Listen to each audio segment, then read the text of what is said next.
Hey, I had to get a couple of pictures from my background. There's some things popping off, and yeah, before I get lost in the sauce, I need to something just popped off that would have something to do with A Trump. concern that I hear all the time from people calling with a work injury is And one of his guys in some human trafficking.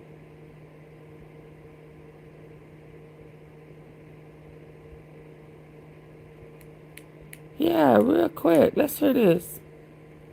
sports betting is here, Missouri. Unlock a huge $365 in bonus bets on December 1st when you bet just $10. Y'all please come in hitting the like button.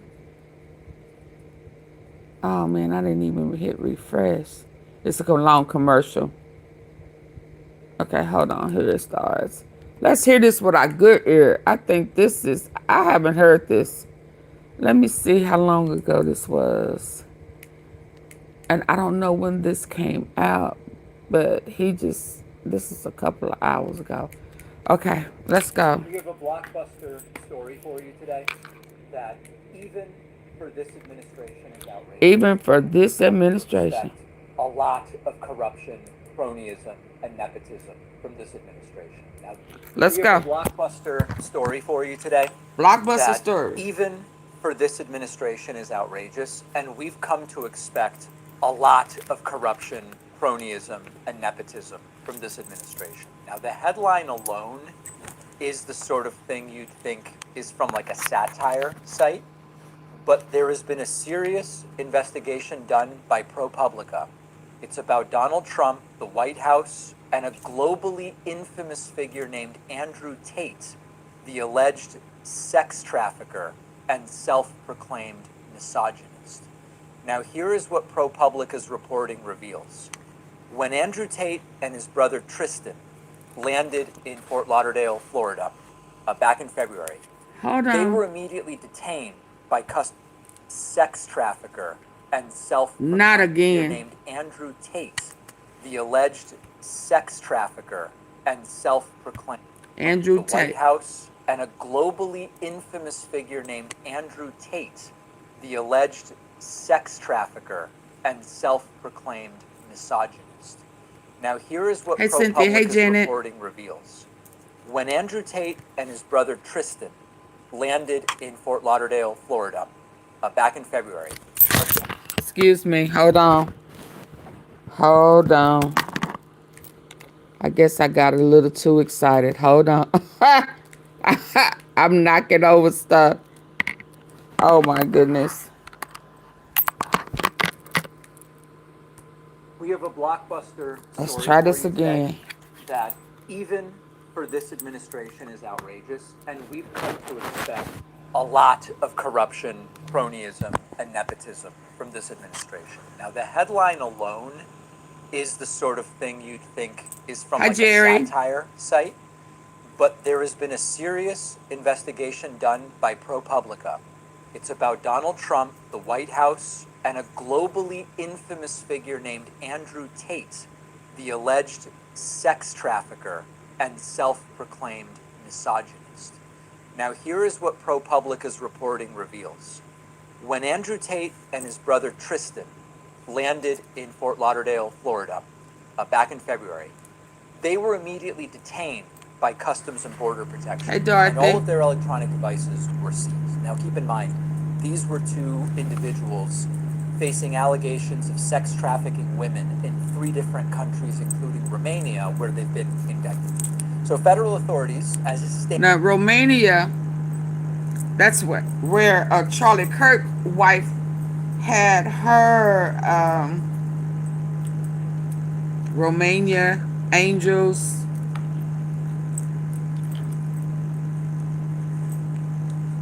Little orphanage child trafficking situation. Right? Wasn't it in Romania? right after she won the Trump pageant. We can always connect them dots, can't we? Can't we? We can always connect them dots. But if memory serves me correctly, her organization where she got in trouble for trafficking was Romania Angels or something like that. I am sorry I was late, and thank you for... You're welcome, Dorothy. I'm just now getting started. I was late. Yeah, some stuff had started popping off, and I've been like, oh, Lord, here we go again. So, Romania, trafficking, 3 different locations. Hey, Vicky, let's go. Facing allegations of sex trafficking women in 3 different countries, 3 including different countries. Romania, where they've been indicted. So federal authorities, as is standard in these cases, they were preparing to look at the contents of their devices. Totally normal and expected. But they Give me hit a that. wall. And I know many of you Give me already that. know where this is going. Behind the scenes, the Trump White House got involved to help them. A White House official instructed senior Department of Homeland Security officials to give them back their devices. The official who delivered this message was Paul Ingrassia. Paul Ingrassia is a lawyer who, before joining the administration as the DHS liaison, previously represented the Tate brothers. You can probably tell where this is going. A White House lawyer who's a former attorney for Andrew Tate told federal law enforcement, back off, give them their devices, give them the evidence back. Oh my God. And that directive was coming from the White House itself. Now, according to ProPublica's investigation and interviews and records that have been reviewed, Ingrassia reportedly criticized authorities for seizing the devices in the first place, saying, why are you doing this? This isn't a good use of time. This isn't a good use of resources. And so the message was very clear. It was really not a request. It was kind of a demand. This is coming from the top. This is Trump getting all involved. over. Now, the reaction from the law enforcement officials was that they were disgusted by the request's brazenness and the high-handed expectation that, of course, you're going to comply. Another quote, it was so offensive to what we're all here to do, to uphold the law and protect the American people. Law enforcement experts have been asked about this, and they said, yeah, that's really unusual. It's irregular. It's odd. Again. A retired assistant director for Homeland Security investigations, John Tobin, said, I thought it was law and order. Anything like that in my 30 years working. He said it's an intimidation tactic from the White House. So this is not a matter of foreign policy. It's not a matter of national security. This is the White House saying this specific investigation into an accused sex trafficker who just so happens to be a friend of Trump's. We are getting involved in that and that alone. It is the politicization of law enforcement to benefit a political ally. So then we get to the cronyism. Andrew Tate has been a very vocal Trump supporter. Part of this manosphere, this group of influencers who kind of help deliver young male voters to the former president. Trump Kirk? has been called by Tate, or rather Tate has Isn't that what Charlie Kirk was doing as well? Young voters. There's a pattern. Trump supporter. Part of this manosphere, this group of the political allies. So then we get to the cronyism. Andrew Tate has been a very vocal Trump supporter. Part of this manosphere, this group of influencers who kind of help deliver young male voters to the former president. Trump has been called by Tate, or rather Tate has said, Trump is the president, the Tates will be free and Trump is the president. As some kind of sort of like this victorious rallying cry, the good old days are back. And so Tate is a fan of Trump's, and all of a sudden the Trump administration gets involved in this case that involves allegations of sex trafficking. Now, we've seen Trump urge the Justice Department before to go after particular foes and certainly to pardon political allies. And now we see the administration trying to interfere with a specific investigation of someone who is, at the end of the day, kind of like a cultural ally of Trump, a political ally as well. Now, if the name Paul Ingrassia rings a bell, that's because he previously was nominated by Trump to lead the Office of Special Counsel. That nomination collapsed when there were reports of Ingrassia's racist text messages where he said he has a Nazi streak about himself. He said that about himself. That imploded, so now he got another job. The White House and DHS were asked about this. They declined to answer questions. Ingrassia denied the intervention, said nothing happened. That's just a flat denial. Nothing happened. So the bottom line remains. White House official intervenes on behalf of an alleged sex trafficker who's also a high-profile political ally with a huge following of Donald Trump's. And it's a very obvious abuse of power. It's a clear violation of government ethics. It's another piece of evidence that this administration sees the DOJ and DHS as bodies of political favor and political retribution, depending on what they want to do. So it's not really about Tate. It's not specifically about him. It could be about anybody. It just so happens to be that this is an administration that is not casually or indifferently horrible. It's proactively disgusting what they are doing. And somehow, why is it always tied to 38% some of human Ingrassia's trafficking, racist text child messages where trafficking? he said he has a Nazi streak about himself. He said that about himself. Oh, That imploded. Nomination collapsed when there were reports of Ingrassia's racist text messages where he said he has a Nazi streak about himself. He said that about himself. That imploded, so now he got another job. The White House and DHS were asked about this. They declined to answer questions. Ingrassia denied the intervention, said nothing happened. That's just a flat denial. Nothing happened. So the bottom line remains. White House official intervenes on behalf of an alleged sex trafficker who's also a high-profile political ally with a huge following of Donald Trump's. And it's a very obvious abuse of power. It's a clear violation of government ethics. It's another piece of evidence that this administration sees the DOJ thank you. and DHS as bodies of political. Thank you, Peter Austin. High five, high five, high five, high five, high five. High five. Thank you. Y'all, this is, y'all remember when I kept telling y'all, even with the immigration, the immigrants, and that they were secretly trying to use that as a way to traffic, you know, it's just all over the place. It's just so much. I'm just trying to think of another word.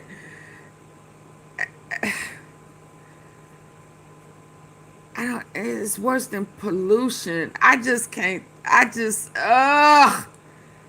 cannot believe all of this have been going on. And we had no idea that the biggest, most notorious mob, drugs, guns, human trafficking, child trafficking was political. People, gang, cult. They're a gang and a cult.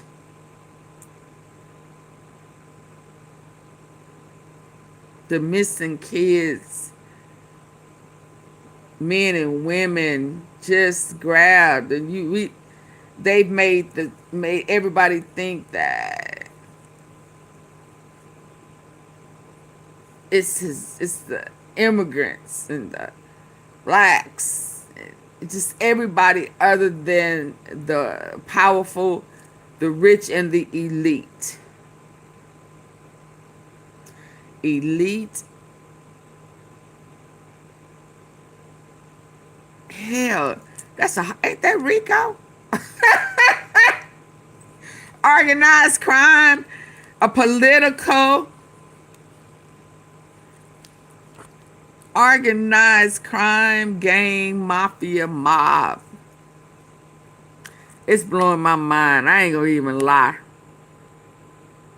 But he said this is the cabinet for law and order, right?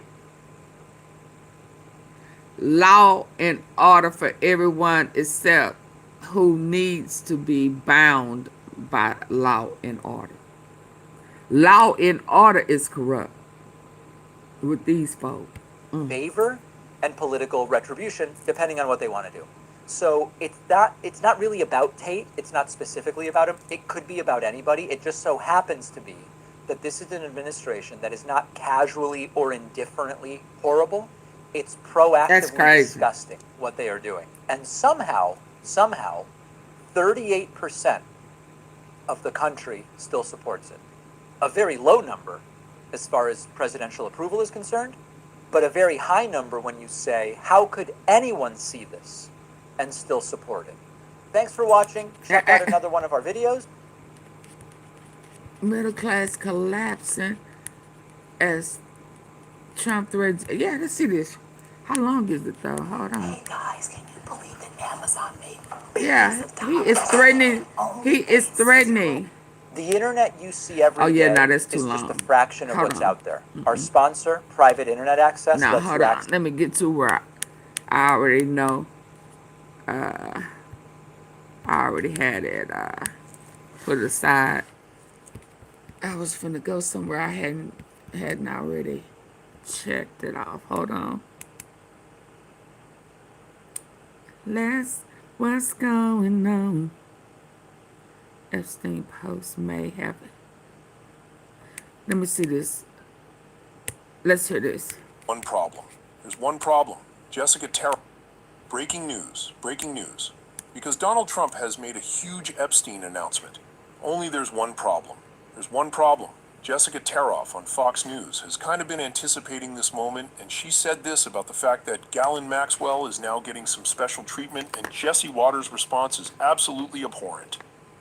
So why do you think Ghislaine Maxwell is in a minimum security prison and is being waited on, basically handed? I don't know, and I don't care. Well, that's but beautiful. I love that you don't know, and you we'll don't find care. out that the Inconvenient for FBI will be embarrassed because they investigated a lot of these allegations and didn't do anything about it. The DOJ will be embarrassed because they were the ones that cut the sweetheart deal. J.P. Morgan, all the bankers will be embarrassed. I'd love a lot to of hear from Democrats and a lot of and the royal family will be embarrassed. Well, So they definitely already are. I think Donald Trump is probably saying there's going to be a lot of innuendo out there. You really want to see it? You really want to see it? Are you sure? Okay, here it is. And it's not going to look good. Well, that's exactly what he did.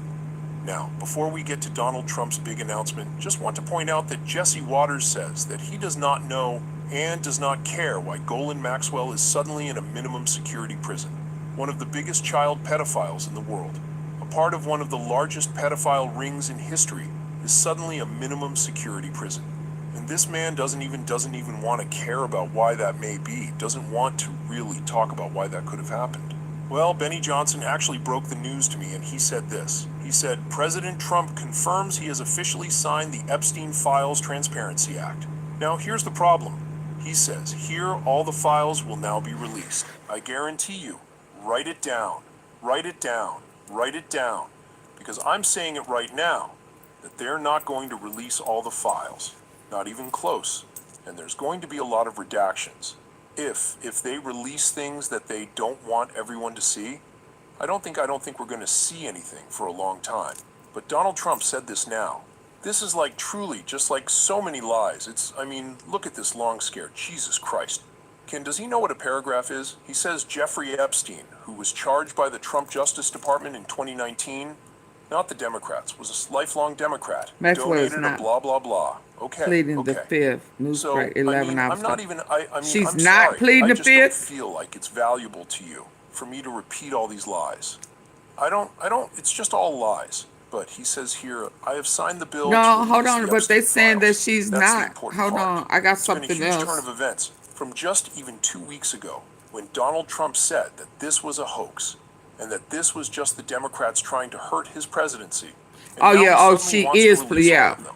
And Yeah. I think they're going to try to do is try to make it so that the Justice Department Then only they goes need to after move her. Democrats. Let me The get Pam there. Bondi Hold on. guy is going to, because this is now an active event in investigation, is going to say that a lot of the files cannot be released. So what they're doing is setting themselves up, because Benny Johnson said here all the files will now be released. MAGA is G. MAGA is not going to be satisfied unless all the files are released. Yep. Joe Rogan has actually turned on Trump over all this, Yep. which is fascinating. Yep. The Epstein files. MAGA won't all of them. A hoax. And then all of a sudden, he's going to release the files. Well, I thought there was no files. Man. He wants an investigation now. Listen. Like, what is going on? He voted 427 to 1. Who was the one? Whoa, who's the one? I didn't see why he said National security. no fucking way you gonna be the National one. No, security. if you found out all of Congress voted for something and you the only one that didn't, can you change your vote? Oh, You wow. can't be the one, guy. It should be that it has to be like no one can know what the vote is before you do it. Bro, I would love to hear his reason. How you the one? Well, I was feeling like let's move past it. Let's get on with our business. Bro, you can't move past it. These billionaires are good people. Okay, You can't move past they're good, solid people. Who? Where's he out of? Arkansas. Oh, Yeah, there he goes. Yeah. Thank you, Janet. One of the bottom 10 in education. Floating heart in the flowers. That's crazy, though. 420 to 1. I've been in principle, on this bill. What's wrong with the bill? Principles. It abandons 250 years of criminal justice procedure in America. As written, this bill reveals and injures thousands of innocent people, witnesses, people who provided alibis, family members, etc. If enacted in its current form, this type of broad It was hard for review of him to criminal turn on investigative Trump. files released to a rabid media will absolutely result in innocent people being hurt, not by my vote. The Oversight Committee is conducting a thorough investigation that has already released well over 60,000 pages of documents from the Epstein case. That effort will continue in a manner Thank that you. provides all due protections for innocent Americans. If the Senate amends the bill Thank you, to Janet. properly address privacy of victims and or other Americans who are named but not criminally implicated, then I will vote for that bill when it comes back to the House. He's in it. Yeah, so Joe Rogan there is asking the right questions, like why? And this, I think that is something that we all know why. We all know why because Donald Trump is very much so implicated in these files. Now, Jessica Taroff went on to expand on that on her own show. But this idea that the Epstein files is going to be reframed as a Democratic hoax is never going to work. The American public is not cool with it. What does he have? Trump has a minus 39 approval on handling the Epstein files, and only 45% of Republicans even approve at this point. The narrative about Hakeem Jeffries, everyone at this table knows how fundraising emails work. So that email was from someone named Lisa Rossi, who's from a random fundraising group called... Just so you know, Hakeem Jeff was found to be in the files, or at least his name was. And MAGA ran with it, as if he's like somehow implicated. Which, by the way, just so you know for sure, Donald Trump is the most named person in the 33,000 email drop that we got. Dynamic SRG, asking if Epstein wants to go to a generic DCCC dinner that Obama and Jeffries were going to be at. There was never any meeting. There was never any donation. And he appears one time in the Epstein files. By the Miami Herald's count, Trump is mentioned over 1,000 times in the latest tranche that just got out. And people are not going to forget that in 2002, for instance, Trump said, "I've known Jeff for 15 years. Terrific guy. He's a lot of fun to be with." It's even said he likes beautiful women as much as I do, and many of them are on the younger side. I have never alleged, and I am not alleging now, that Donald Trump has done anything untoward with an underage woman. But if you want to be throwing around single emails from a random fundraising group to try to make Brooklyn Barack look bad and not acknowledge how many times Donald Trump is mentioned in these files, you're just going to look dumb. And I would encourage everyone to not look But it's other people mentioning him. It's not his fault when people want I to just get read him. a quote But that was one about quote, but him. other It's people not- mentioned it. Just stop it. They're like with the other person. They were all trying He to said stop that's one Trump. quote. Why did he They're want the being files bringing to up not come impeachment out charges so sad? before. Yeah, I played that yesterday. We watched Why do that you always fall for this yesterday. stuff? Is the bigger question. I don't, I just, Al Green. I don't think this is I mean, I wish it would have kept going. because that is the crux of the question. But I think we kind of know. We kind of know. I mean, here's Mark Epstein literally moments ago explaining how close Donald Trump and Jeffrey Epstein were. This is Jeffrey Epstein's brother. Oh yeah, we've heard that. I need to. They were very close. They talked on the phone every day. Yeah, we know. Let's go.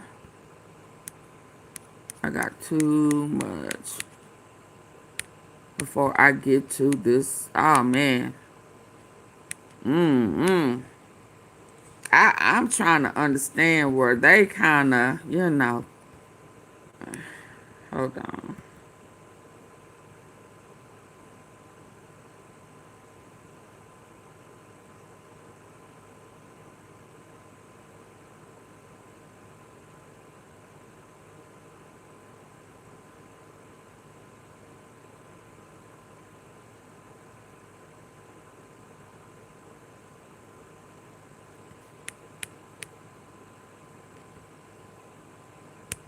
Let's see this. And Gomez, as much as I love to spend time with you, I need to spend time with the former mayor of New York City, Bill de Yeah, we're Blasio, trying to who's see coming what to us from beautiful this is Tucson, about. Arizona, where Trump he's on and has been and for more than a couple of hours on an extended nature hike. Mr. Mamdani. Mayor, it's great to see you.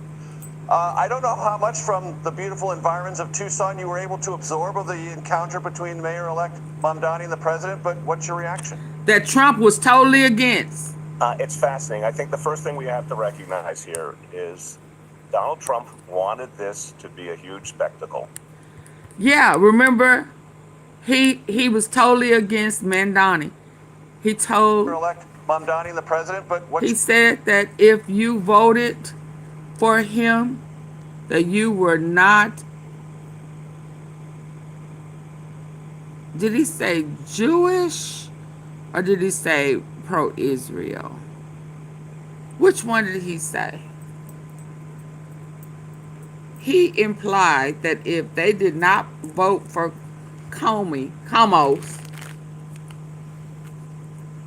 yeah, that they were defying pro-Israel. And that he was not going to fund him. And now he changed his mind. So much so that they say that J.D. Vance needs to start packing. I don't know what that means. But I think Mamdani, I haven't watched it, stood his ground on his belief with Israel. Yeah, because they kept saying, well, where's your first place if you are elected? Where will be? And everybody said, Israel, Israel, Israel. And he said, oh, no, I'm going to stay here in New York. New York needs me. Yeah, let's listen to this. your reaction? It's fascinating. I think the first thing we have to recognize here is Donald Trump wanted this to be a huge spectacle to distract from all the attention on the Epstein files and all the other problems he's having on the economy. His poll numbers sinking. And he is a master showman. So, you could see when he got to that point about praising how many cameras were there. I know. I agree, Brian, because that's exactly how Vance used to feel before he got into the position. So let's see.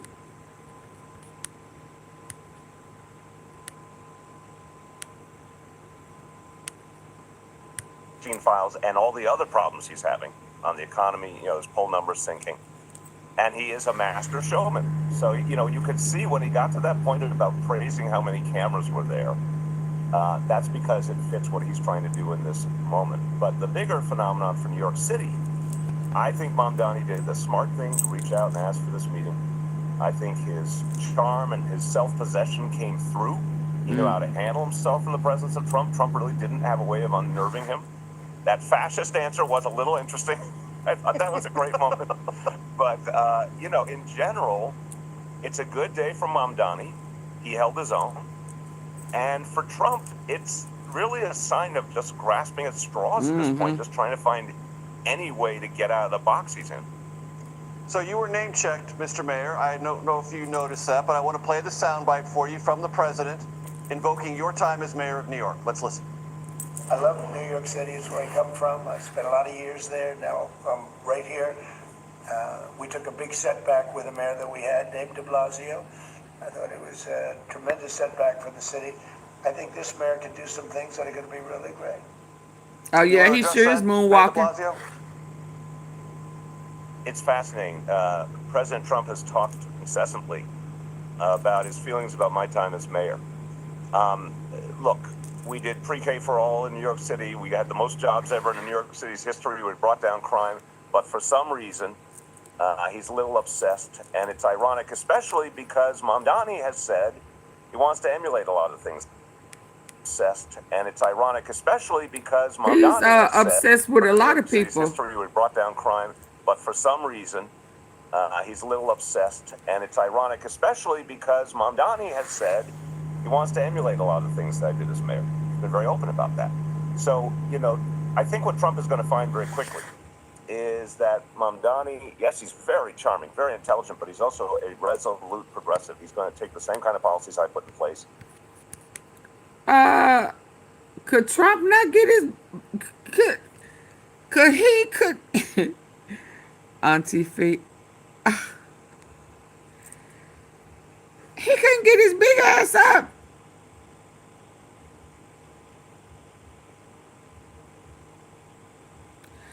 What's going on with Trump?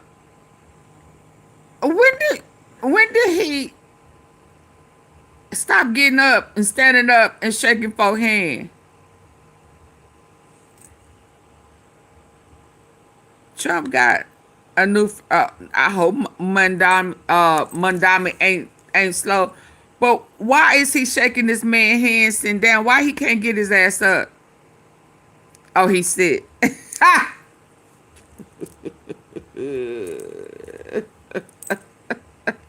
Him sick. Man, you got some hand sanitizers. Let my hand go. Man, yeah, your grip you gripping my hand like you was gripping that mic. That hot mic. I rock the mic, that big mic, that pickle mic. Wow, what? Don't be looking at me like, what? Are you flirting at me? Why you looking me in my, what type of look? What the hell is going on? You two, get your ass up. Tricking that like you, I bet it's a group.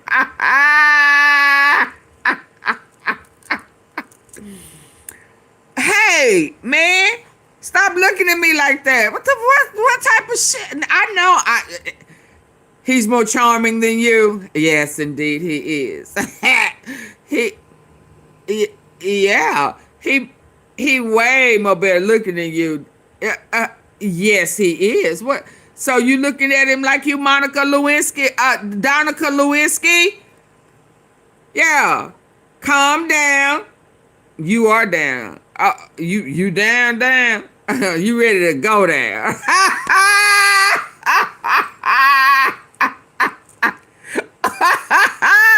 Man, let that man hand go. Stop shaking his hand with the strong arm. You know your ass is weak as hell. Is that sick hand? Man, go wash your hands. Just scrub them. Is that sick hand? Yeah, that you have to put all that paste and shit on.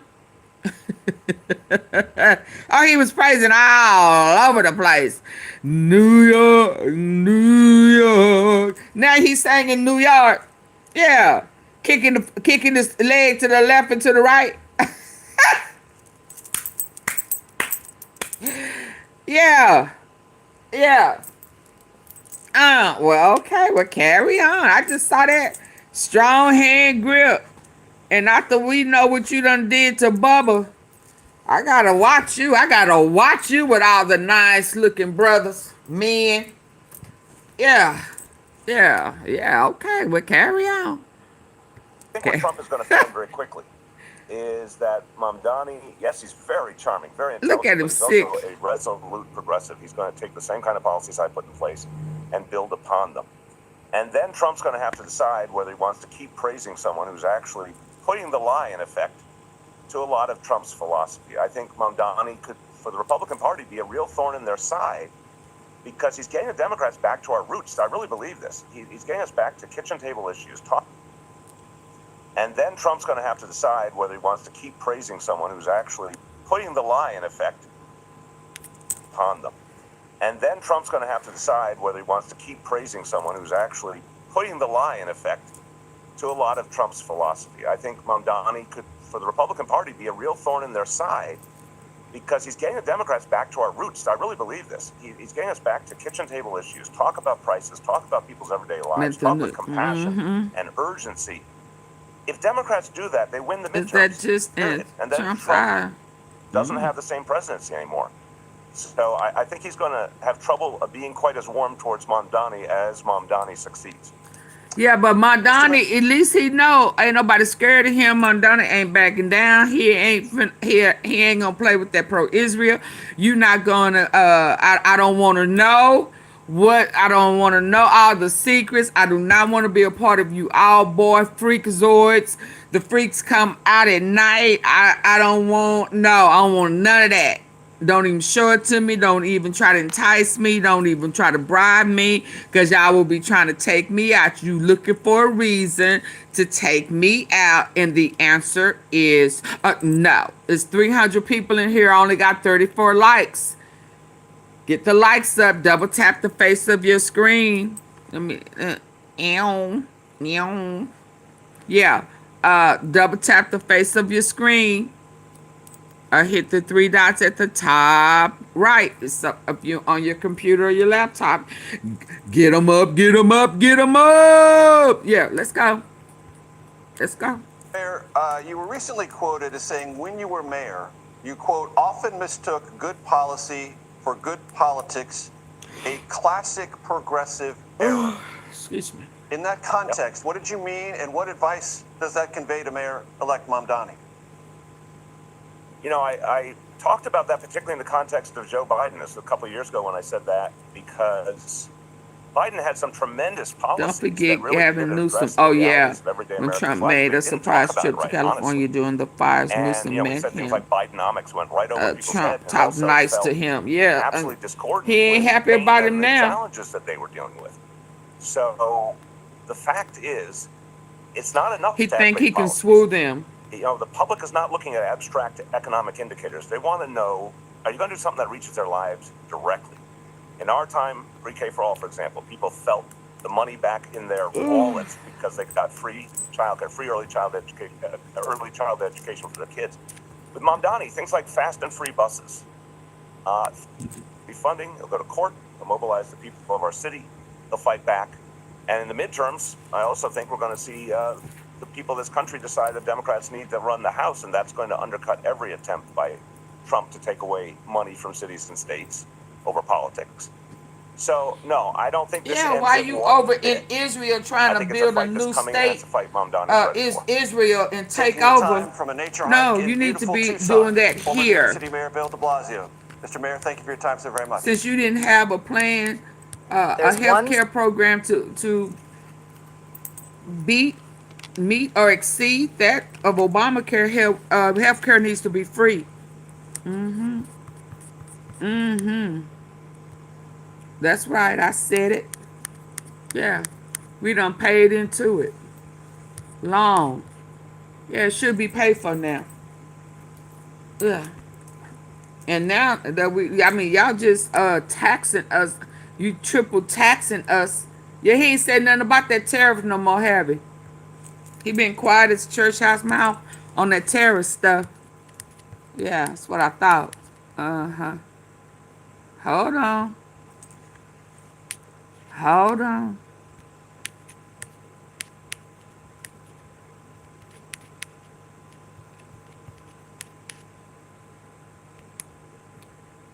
Where is it at?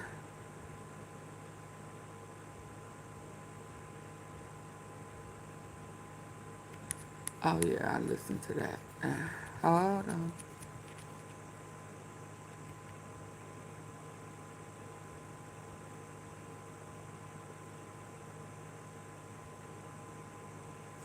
I'm trying to make sure I'm ready.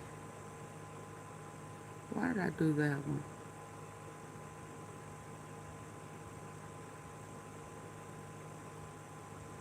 Y'all get the likes off of me, please.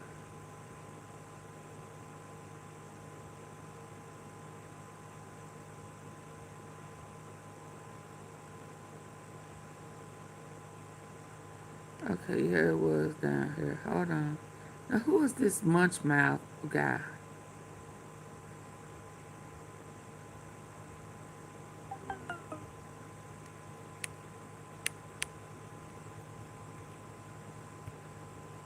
Yeah, I'm gonna have to do this tomorrow. So let's just get over here. Let's get on over here. Oh, that's not it. Hold on, cause Your connections to the word on the street. Word on the street is that Billy Gates, the one who been in there trying to take us out,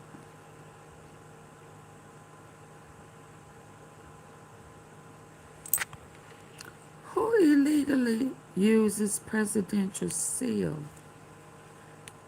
Oh man, why do they always got some creepy, sneaky stuff going on?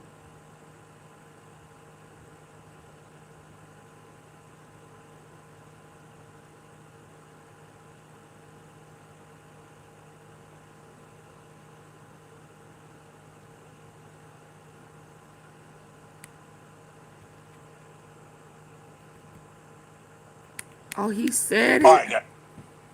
Oh, wow. Hold on. You sell it, we ship it. Put the strength of Amazon behind your business. Transparent rates and deliver. All right, guys, welcome to the revolution. I'm going to give you guys some updates on some ideas and wonderful things that you guys have done in a minute. But first, I wanted to give you a story that we promised you earlier on the Young Turks. It fits into the revolution because it's a story about how there are forces inside America trying to control American government on behalf of a different country, in this case, Israel. So let's do this story. Let's go. Epstein also had close ties to our own intelligence agencies and Israel's intelligence agencies. That's why there's so much effort in trying to stop this. And I do believe they'll try to stop it somewhere else. And that's going to backfire on them too. I love that he finally is Israel. So let's do this story. Epstein also. Oh, he said it. Oh.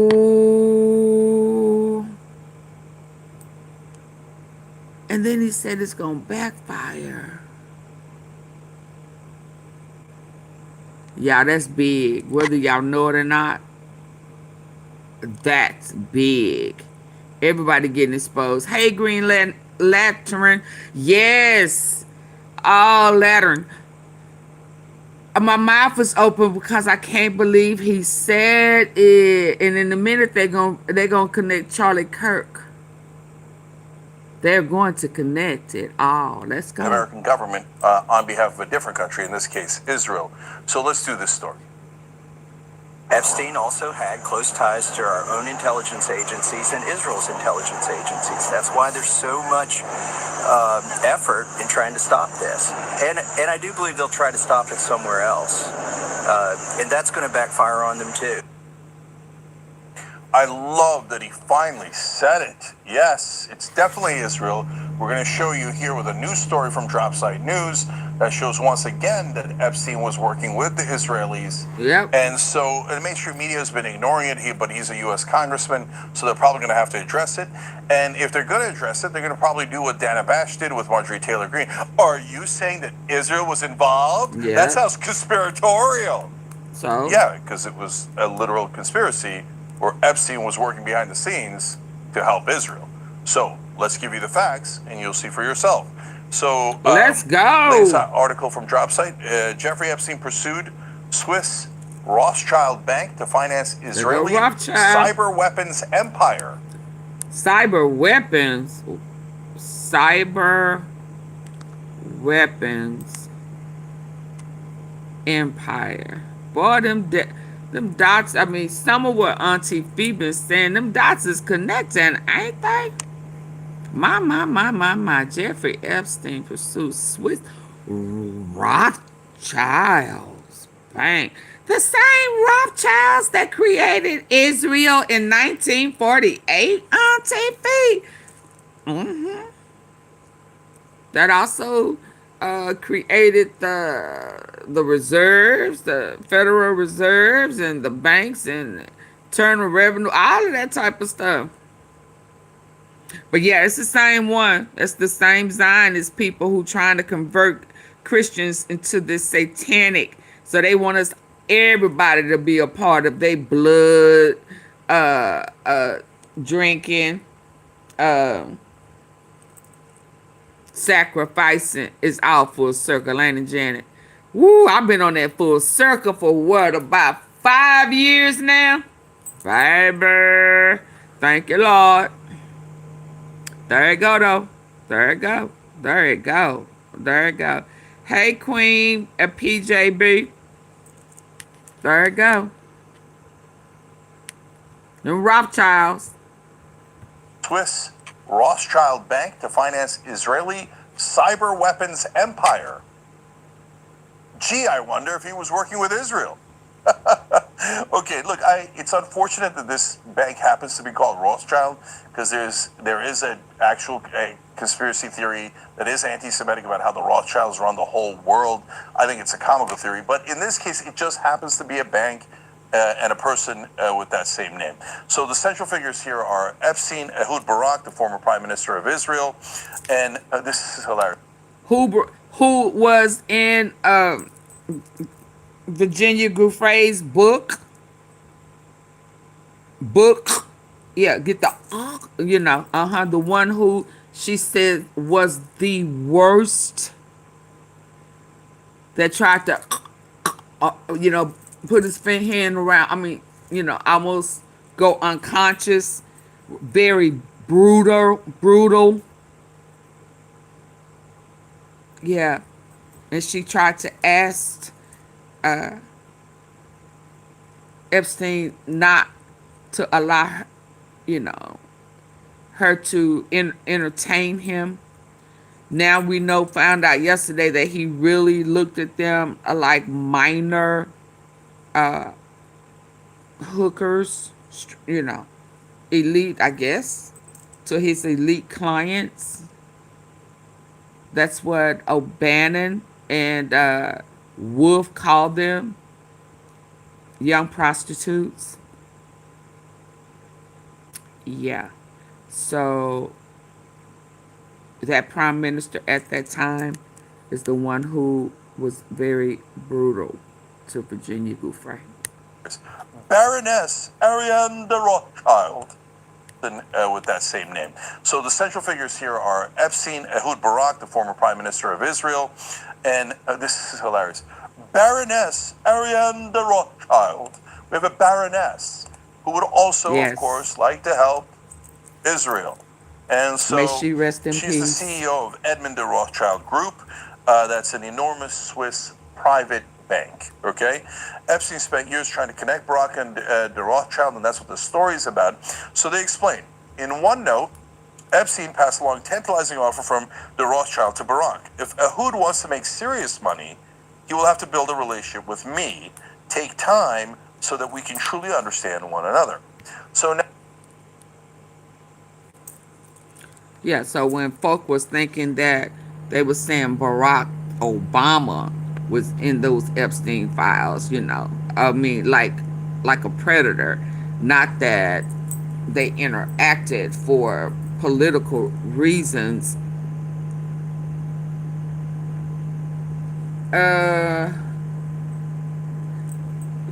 It was him.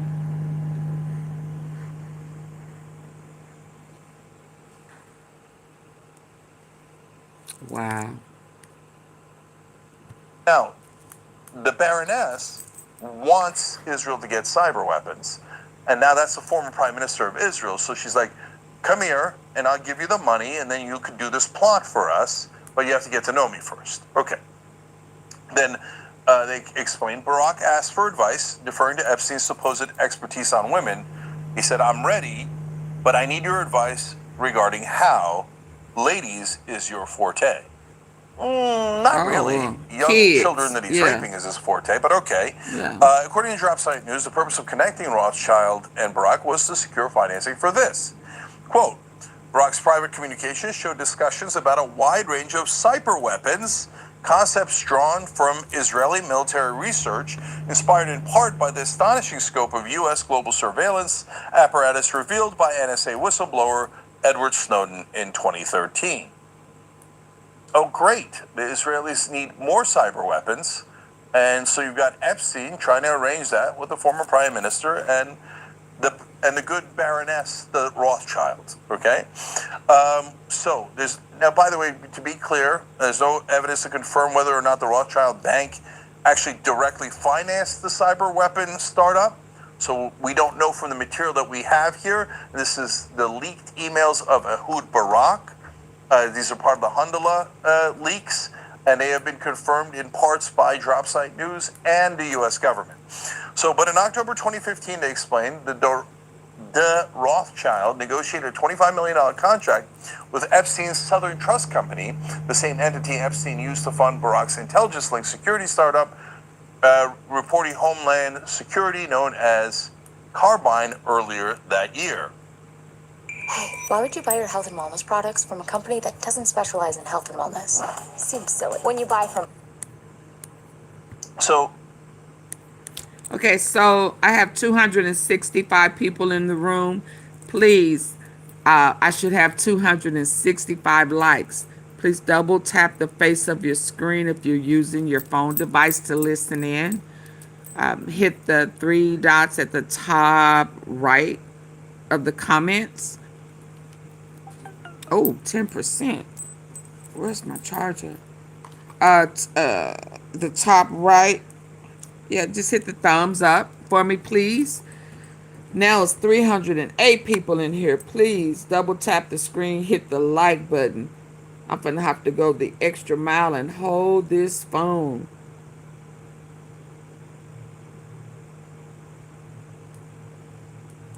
Yeah, so like, share the video, subscribe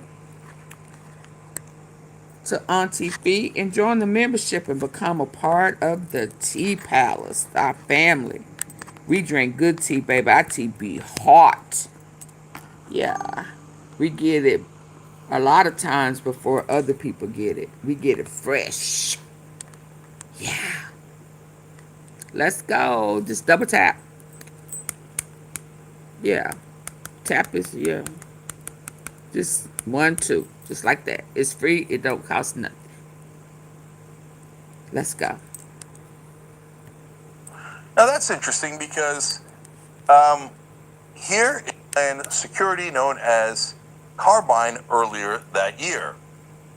So now that's interesting because here is an effort to fund Israel's cyber weapons, and Epstein is deeply involved in it, and he's getting money too. So people wondered, where did all of Epstein's money come from? Now, look, it probably came from a variety of different sources, but apparently some of it came to help procure cyber weapons for Israel. Now, since this is such a huge story, and Epstein is one of the largest stories, certainly of this administration, and maybe of any administration, and the mainstream press is reporting, oh, did Donald Trump do it? Donald Trump, Donald Trump, Donald Trump. Okay, Donald Trump is one of the people who might or might not have done it. He's the president of the United States, so I understand why you're paying a lot of attention to that. But we found out who he was working with. It was Israel. Do you want to pay attention to that at all? No, wait, don't say it. Don't say it. Cover it up for Israel. It doesn't matter. matter. But we're objective. If you're objective, why are you trying to hide the news? That's super weird. Okay, so now, they've published many other pieces as well, Drop Site News has, about Epstein's links to the Israeli government and intelligence agencies, and we've told you about that. He was trying to get America to bomb Syria on behalf of Israel. Then he tried to get America to bomb Iran on behalf of Israel. He arranged a meeting with Vladimir Putin and Ehud Barak that Ehud Barak couldn't range. So he is more powerful than the former prime minister of Israel. He's powerful enough to get a meeting with Vladimir Putin anytime he wants. He was working with some of the top bankers, some of the countries in the world, and all of it, and all of the emails are to help Israel. But mainstream media is like, what was the adage? Was it follow the propaganda, follow the husband, follow the money? Wait, it was follow the money, right? The journalism adage? No, don't follow the money. Don't follow it. Whatever you do, don't follow it. Okay, guys, we got it. We got it. You love Israel, but you're supposed to be American media. The way that they are so unbelievably biased is maddening. Which leads us to the next part of the story. Meanwhile, the Washington Post editorial board is chiding Congress for voting to release the Epstein files. Gee, I wonder why the Washington Post editorial board cares. Why hide the Epstein files? No, please don't find out it's Israel. Please, please. Shut up, everybody. You're all anti-Semites. All of America is anti-Semites. Of course the children of America should be raped for Israel's advantage because, but if you say it, you're anti-Semites. No. Bring your children, otherwise you're an anti-Semite. You have to allow them to do it. Yeah. Anti-Semite. You got to bring your children. Absurd. And stop saying that. It isn't about all Jews. It's about these particular guys who are not loyal to Jews overall. They're loyal to a country, Israel, a government, Israel. Okay, so, and the board did slam Donald Trump here for flip-flopping on this issue of it, whether they should be unveiled. They didn't want him to flip-flop. They wanted him to hide the Epstein files forever so their beloved Israel wouldn't be exposed. Anyway, here's the editorial board. Quote, the whole sordid exercise is a testament to the collapse of political trust and no one comes out looking good. Yes, the political trust has collapsed because a-holes like you go, don't release anything secret and nefarious to the American people. They're not to be trusted. They're all dirty anti-Semites. No, you hide all the evidence of all the wrongdoing by the powerful and you screw over the American people. I wonder why they lost political trust. I can't figure it out. I mean, really, is the Washington Post editorial board that stupid? Really? Are you that mentally deficient that you can't figure out that that's why maybe people lost trust in the government? Because they keep hiding things like the Epstein files? The brain trust of the Washington Post got together. This is the editorial board. And they're like, what do you think? You think if we hide the Epstein files, they'll have more trust in the government? Oh, of course, of course. You think if we hide the fact that Epstein was working with Israel, they'll trust the government more? Of course, of course, of course. Hide. And what are you in the business of? Journalism. Are you? Is that journalism? Hiding the dirty secrets of the powerful? Well, these days, that is what mainstream media does. That is what the Washington Post does. So it's not that surprising at all that they would think, yeah, that's our job, is to hide the crimes of the powerful and to help them crush the powerless. Okay, so they continue. The lone congressional objector, Representative Clay Higgins, has a point when he says the indiscriminate release abandons 250 years of criminal justice procedure in America and could result in innocent people being hurt. Absurd! They're like, oh no, the poor little innocent pedophiles! Oh no! Oh, the kids who got raped, who cares about them? They're useless. They're irrelevant. We've already gotten all the use we need out of them. But the pedophiles, won't anyone protect the pedophiles? Now, look, I understand what they're saying. Well, what if somebody was talking to Epstein or is in his book and his name gets released, but we don't know whether they did it or not? Well, first of all, we're going to get the information. And we are the not receipts. that dumb that we see a name. For example, Donald Trump and Bill Clinton are already two names we know. Are we assuming for sure that they did it? Maybe partisans are, right? Oh, yeah, I bet Trump did it, but Clinton didn't. I bet Clinton did it, but Trump didn't. That's partisan brain, right? But the rest of us get it. We don't know yet. We don't know if Trump did it. We don't know if Clinton did it. Maybe we'll get information that'll show or not. But we're not nearly as dumb as you guys are in the Washington Post editorial board. So we're not just going to see a name and be like, oh, that's it. He definitely did it, right? And second of all, if you say that someone definitely did it and they didn't, they could sue you. Alan Dershowitz can't wait. He was in a segment with my co-host, Anna Kasparian, on LA Arabia, and he's like, oh, I can't wait to get the victims' names because we're going to punish them. We're going to sue them all, whoever says a wrong name. So he's already chomping at the bit.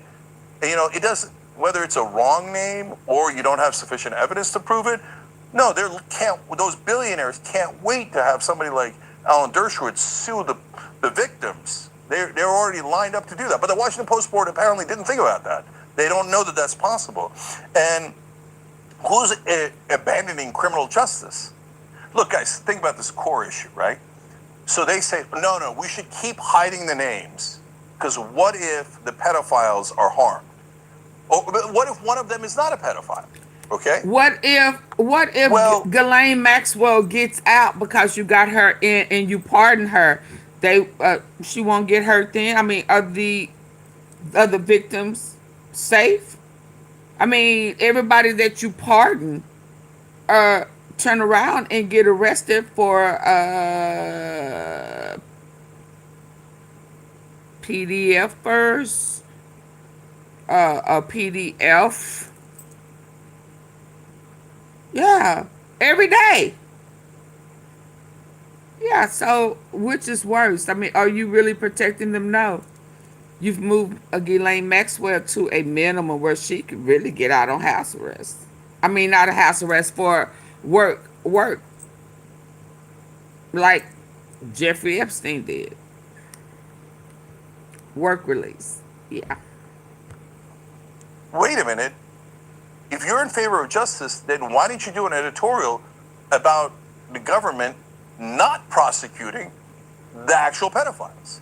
So that's a great way for us to know who did it and who didn't do it. The government finds the people who did it and they prosecute them. And then the other ones, they say they didn't do it, we're not going to prosecute them. That's how justice would normally work. But no, the Washington Post says don't do any of that. And who cares that they didn't prosecute any of the guilty? Because we don't care about the kids who were raped. We don't care about them at all. We don't care about the American people. We don't care that Epstein is working with Israel. We don't care about any of that. All we care about is protecting the super powerful who are connected to Epstein. Gee, I wonder why. So the board argued that the bill is filled with loopholes. Wait, you don't want it released in the first place, so what do you care about the loopholes? Information that is released might not necessarily be incriminating. Again, we're not as dumb as you are. We can make that distinction. And according to both the FBI and the federal lead prosecutor in charge of negotiating Epstein's 2008 plea deal agreement, Epstein was the only one abusing children. Yeah, if you're an idiot, you believe that. But if you're a journalist, you'd go, well, is that really true? Let me investigate a little bit more. In fact, that's what Julie Brown did at the Miami Herald, and she did a fantastic job of realizing and showing and proving that no, the 2008 was a sweetheart deal. Epstein had committed way more rape than that. That case. Was adjudicated as, because they just gave him a plea deal and they let him go out and during the daytime, basically use the jail as a hotel. It was a disgusting deal, and that the corrupt prosecutor who did it was later reported and made a labor secretary randomly under Donald Trump in his first term. So, but they take that. She was going to. I hope she do it before she leaves. Yes, you see that proves the innocence. But she was planning to do that anyway. That you're part of the corruption. It proves that you love to cover up the crimes of the powerful while pretending to be reporters and journalists. You're the exact opposite. And this is what we have to fix about our country. Our mainstream media is a joke. They don't do the news, they do propaganda, and apparently they do propaganda from time to time on behalf of foreign countries, on behalf of the powerful, on behalf of the donors. So they've been lying to us our whole life. Oh, yeah, no, the politicians are honest. No, they're not. Yeah, the politicians take money from Israel, from big pharma, from oil, from military industrial. Oh, can you say that again with your chest out? They've been lying to us our whole life.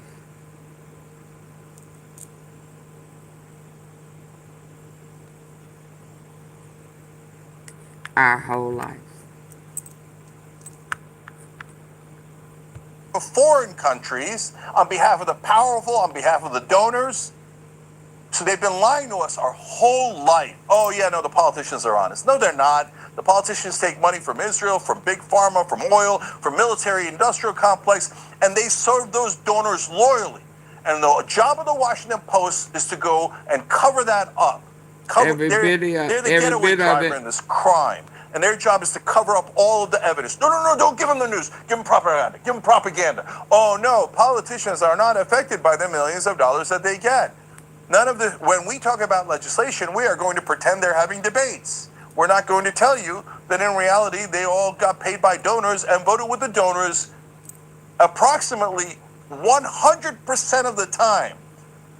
And the legendary Washington Post, the actual publication that where the adage came from, follow the money, during Watergate, says don't follow the money, don't follow evidence, hide all the evidence, and that's what real journalism looks like. No, it's an absolute piece of trash, and the whole point of that paper is to cover up the crimes of the powerful to make sure you never find out about it. Absolutely.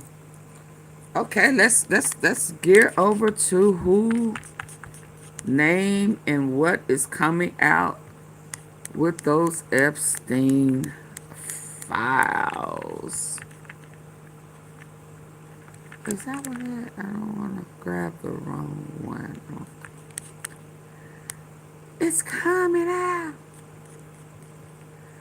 I'm coming out. I'm coming. Y'all please hit the like button. Double tap. Double.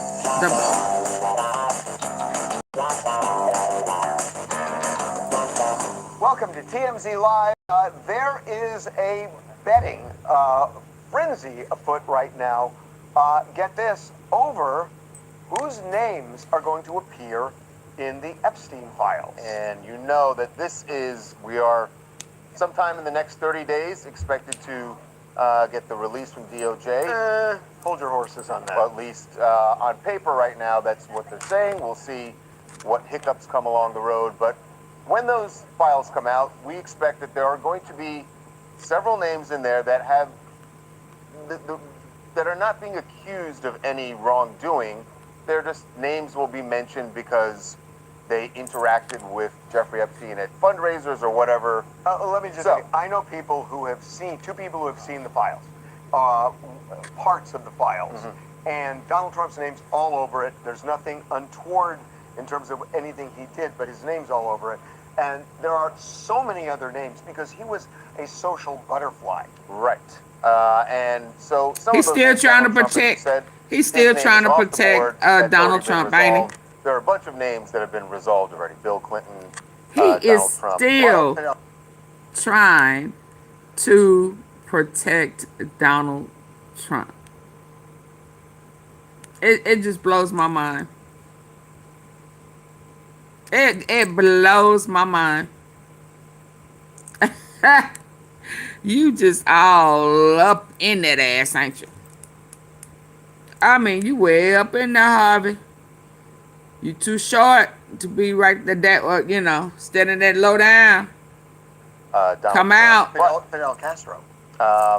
He was not on the resolved list. But he's a bunch of names that have been resolved already. Bill Clinton, Donald Trump, Fidel Castro. It has not been resolved. How can he say it's been? They are so biased. How can you say it's been resolved? Oh, he looked horrible. He looked like his name up in there, don't it? They are lying. And you gotta be a lying because Donald Trump wants more investigation on Bill, Bubba. You know, I don't know if it's kind of like they're saying Bill Clinton is being, you know, but Bubba, call him Bubba. Yeah, Big D Bubba. You know, yeah, because that was the name that was in the emails, Bubba. Maybe that's y'all trying to be semantics and play on names, but he ain't been cleared of shit. Yeah.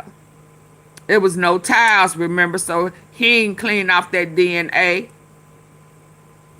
Trump may have it somewhere because he wanted Bill Clinton. Oh, Putin getting a deal.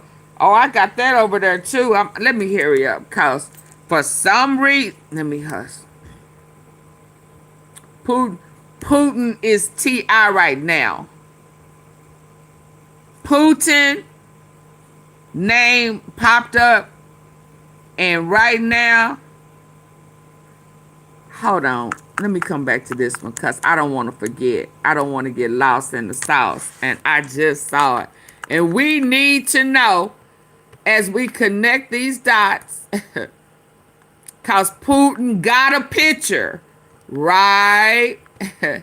Of Bubba and Trump sitting in the tree. KISSING.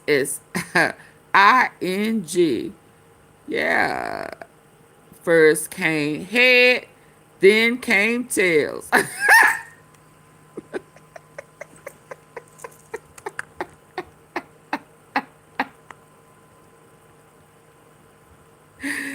Head and tails, baby.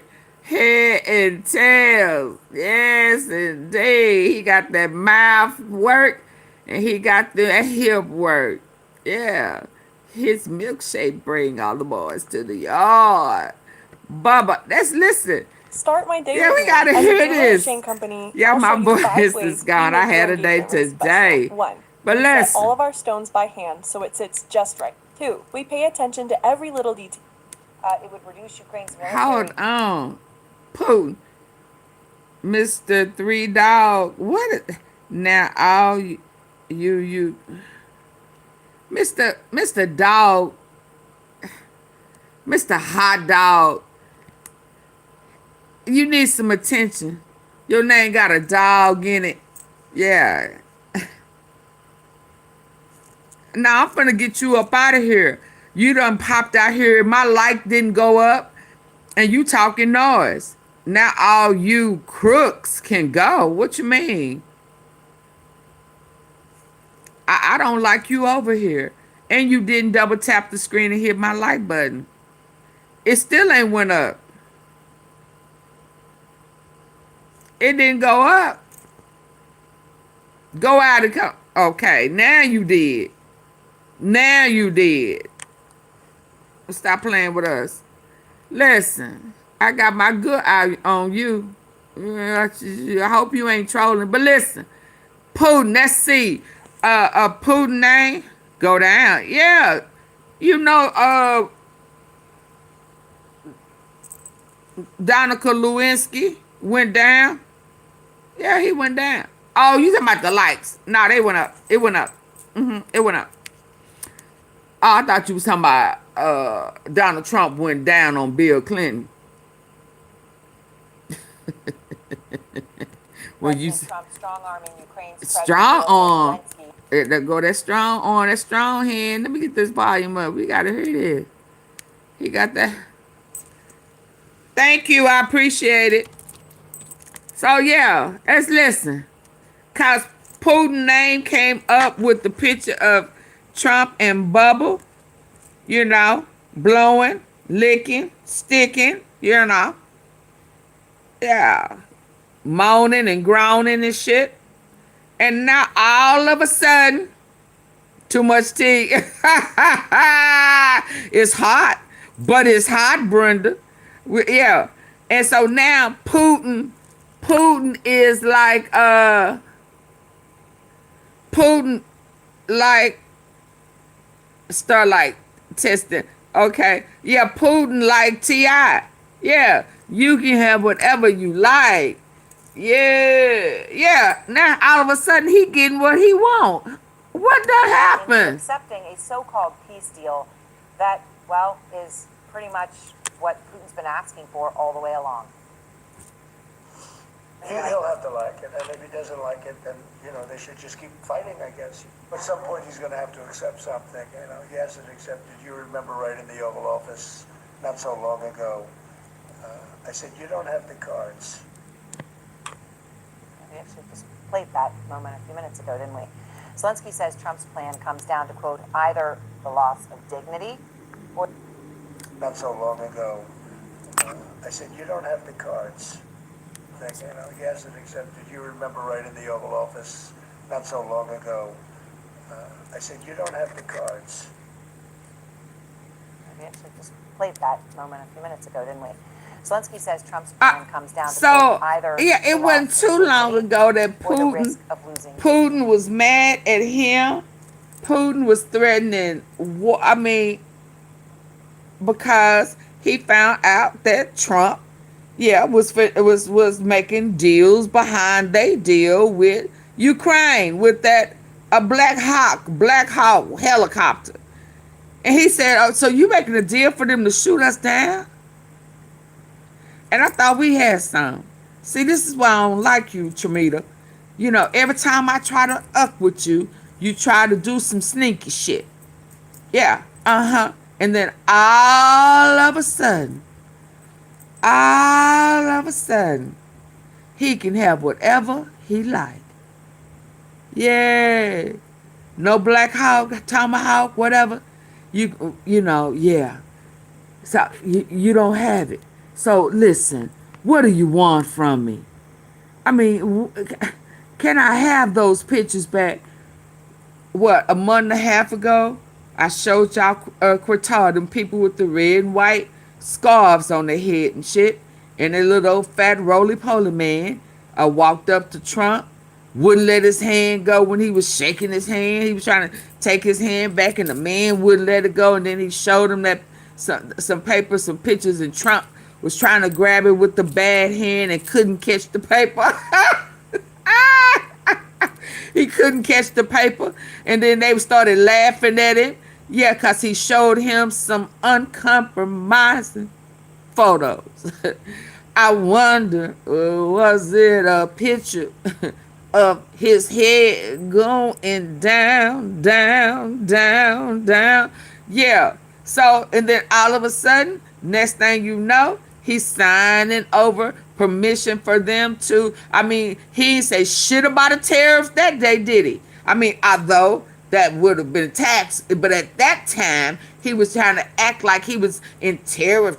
You get a tariff. You get a tariff. You get a tariff. Yeah, no, but you let him come over to Idaho and he can build a whole Air Force base to funnel kids and shit. Gold, silver, guns, and drugs. Every time somebody come up with something on you, showing pictures of you doing some shit you ain't supposed to be doing, all of a sudden they get a sweet, hard deal from you. Now Putin getting what he couldn't get before. Not before, before. Shit, let me find a picture. Let me find a picture. Shit. Minutes ago, Zelensky said Trump's plan comes down to, quote, either the loss Everybody get some. You get a house. You get a house. Comes down to, quote, either the loss of dignity or the risk of losing a key. Not so long ago, I said, you don't have the cards. We actually just played that moment a few minutes ago, didn't we? Hey, Starlight. Trump's plan comes down to, quote, either the loss of dignity or the risk of losing a key partner. Stark way to put it. Trump giving Ukraine 6 days to respond. But here are some of the concessions Ukraine must make. And as I said, these are things Putin's been asking for. All the way along, they would give Putin Crimea. It would give Putin all of Ukraine's Donbass region, even though Russia does not control it. It would reduce Ukraine's military to 600,000 personnel, which is a cut of hundreds of thousands of troops, which of course would completely make them unable to fight Russia again. And it would bar. So he wants troops. Which of course has been. So how in the hell can Trump negotiate troops? Are he doing too much? Would bar Ukraine from joining NATO, which of course has been Putin's goal also. These have been non-starters for Zelensky for years and for Ukraine. In 2023, when I interviewed Zelensky in Odessa, make them unable to fight Russia again, and it would bar Ukraine from joining NATO, which of course has been Putin. 600,000 personnel, which is a cut of hundreds of thousands of troops, which of course would completely make them unable to fight Russia again, and it would bar Ukraine from joining NATO, which of course has been Putin's goal also. These have been non-starters for Zelensky for years. This is some crazy shit. 2023, when I interviewed Zelensky in Odessa, he told me then that the war could not end with Russia even controlling Crimea, which is something, of course, Trump has made a core of this deal. Your team doesn't waste time. Trump needs to go sit Because down. they He don't have doing time too to much. waste. They're spending every spare moment they have on notes. To be clear, in victory, in peace, is there any scenario where Crimea is not part of Ukraine? It's inevitable. It will not be victory then. As for Putin, in addition to getting all of the things I listed, Putin would come back into the G8. Oh, he Zelensky denounced, says Ukraine is now Brenda. facing one of the most difficult moments in its history. He denounced. Putin, of course, is He thrilled with denounced this, and the plan pro-Israel. could, quote, serve as the basis for a final peace settlement. Jim Sciutto is out front with breaking news because, Jim, I know you've been speaking with officials in the United States as well as Europe. I mean, I thought it was important just to mention that G8 point at the end. Like, on top of all of that, Russia is welcomed with open arms back to the core of the international community. And you are getting some very strong reactions to all of this hour, I know. Aaron, I can say without exaggeration that my phone was lighting up today with reaction from Ukraine to Europe to here in Washington, frankly, to this plan with one consistent description of it, that it would amount to a Ukrainian surrender. And keep in mind, and you know this well, that when Ukrainians say this is not just political talk, right? This is existential to them. They're talking about the survival of their country as an independent state. So One Trump is Ukrainian pretty military much commander making. said this to me. He said He Trump don't. is stubbornly pushing Ukraine into capitulation and also humiliating Europeans. The whole idea looks naive and I spoke to Stupid. a Ukrainian member of parliament, Helena Yanchenko, and I think quite deliberately she used some colorful language describing her reaction to Eve. And Trump is stubbornly.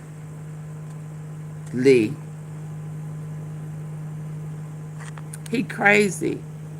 He didn't take his medicine. He is crazy. Pushing Ukraine into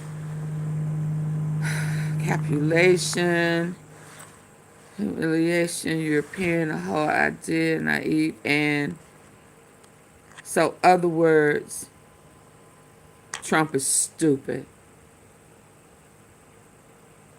There is no, I mean,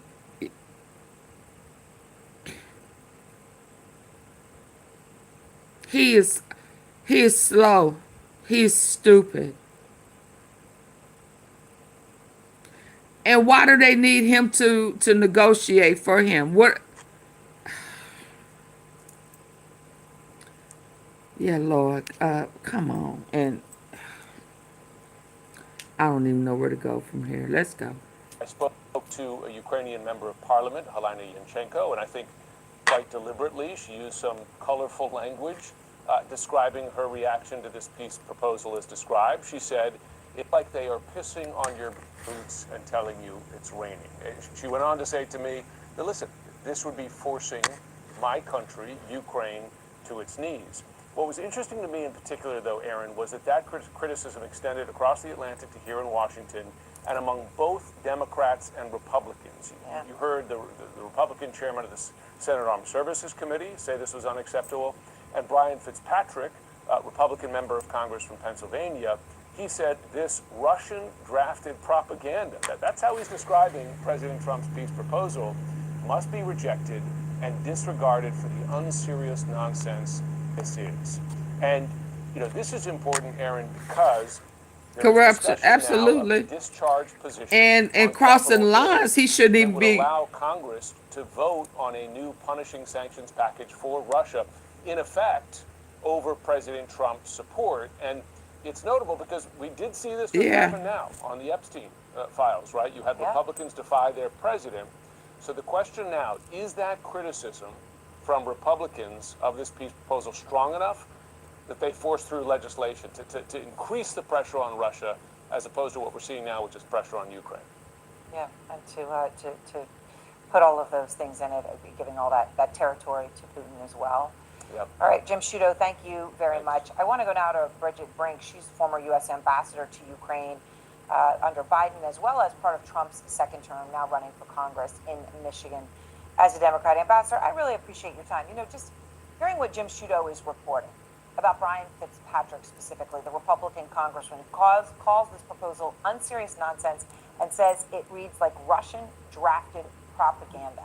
Pretty stunning words to describe it, and to come, of course, from unelected Republican congressman. Is this how you see it? That's, Aaron, thank you so much for having me on. That's exactly how I see it as well. I believe that this so-called peace plan is really capitulation by Ukraine, and it fulfills Putin's wish list. You went over some of the points. There are 28 of them, but I would just highlight 3. One is that Ukraine is required to cede territory that Russia could not take in 4 years of fighting. 2, it basically reduces the Ukrainian military to the point where it would be, and the country would be, weak and vulnerable. And 3rd, it requires no NATO enlargement. That applies to Ukraine, but even more broadly. So it essentially delivers Putin a clear strategic victory. It's unthinkable for Ukraine, and it is not in our national security interests. Appeasement never works to end war. It didn't work in 1938, and it's not going to work today. It is incredible after all of the back and forth, right? And the failed summit, and then Trump talking tough, and then this is what gets put on paper. I mean, I think after all of that, it is still somewhat stunning, Ambassador.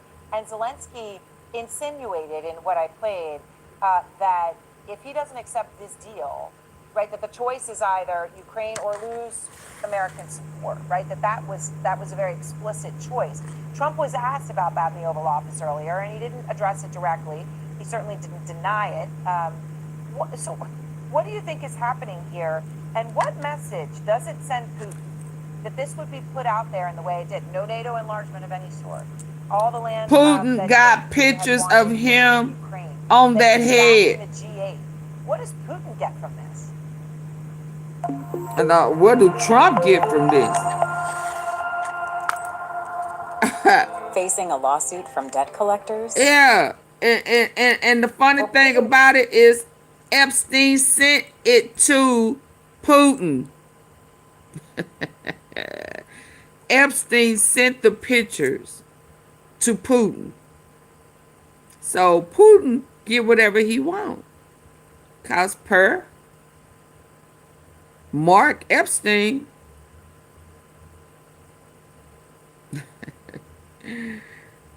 his brother Jeffrey sent it to Putin. And whether he knew it before in the emails, he know it now. I'm talking about Trump. He know it now. It's everything that he wants. And maybe I'll say just the message I think we should be sending is that America does not bow to dictators. It's just not who we are. How beautiful what we me. need to do is fight for freedom and democracy at home and abroad. And the reason that I resigned from my position and spoke out and am running for Congress is because we cannot be an America that is undermining our own democracy, stripping people of their health care, and destabilizing our own economy. Or even, as of yesterday, having our head of state actually threaten members of Congress who have also served our country. Right. So this is why I'm here, and this is why I'm running. We need to stand up, and we need to speak out, and we need to be the America that supports our foundational values. And you are speaking out. Some of the others we've heard speaking out. I mean, I talk about Brian Fitzpatrick. There are others. But one of the strongest things was actually said from one of the top officials in Estonia, which has a lot at stake at this, right, when it comes to Putin and his territorial ambitions. Marco Mickelson said, if Ukraine accepts this, there will be no Ukraine anymore. If Europe accepts this, we must prepare for a direct war with Russia, which are stunning words in the context of what we have now heard out of senior French officials more than once in the past 6 months, which is that the French people should be prepared for the possibility that French children will die fighting a war with Russia. Do you think this is a reality? I think this proposed plan will not end the war. It will only lay the groundwork for future war. And so it is a danger to Ukraine, to Europe, and to us, because if Ukraine is taken and more pressure is put on other NATOs, including other allies, including NATO allies, that also brings the United States directly into this war. Absolutely. It is a disaster from start to finish. We need to remember who we are. We need to stand for our values. That includes freedom and democracy at home and abroad. That's right. Okay, let's get back to where we were. Let's get back to where we were.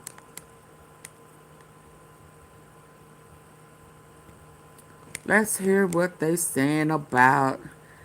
How do I feel about the message going out that he loves you? Ain't that a song? Ain't that a he loves me? Da, da, da, da, da. Why would you buy your health Is and this wellness the products one? from a company Ain't that that a doesn't Jill? specialize in health and wellness? Jill Scott song? He loves me. And Donald Trump's name's all over it. There's Let's get back nothing here. untoward in terms of anything he did, but his name's all over it.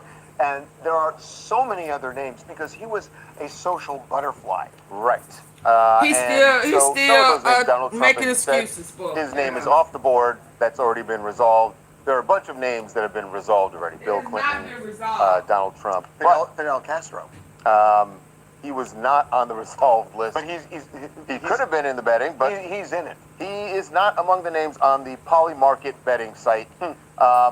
These are the current odds as we're doing this right now. It is shifting because people are betting money. Ehud Barak, the former Israeli prime minister, 65%. That's weird. People believe that his name will appear. That's weird. David Koch, 62%. David Copperfield, Ellen DeGeneres, Tom Hanks. Again, these are just people guessing whose names will be mentioned. Are they making? Alec They taking Baldwin, bets? Tony Blair, Stephen Hawking at 36%. They taking bets, y'all. Chuck Schumer, Jamie Dimon. You'd expect that they're going to be. They taking bets. That's already been resolved. There are a bunch of names that have been resolved already. Bill Stop Clinton, lying. Donald Trump, Fidel Castro. He was not on the resolved list. But he could have been in the betting, but he's in it. He is not among the names on the Polymarket betting site.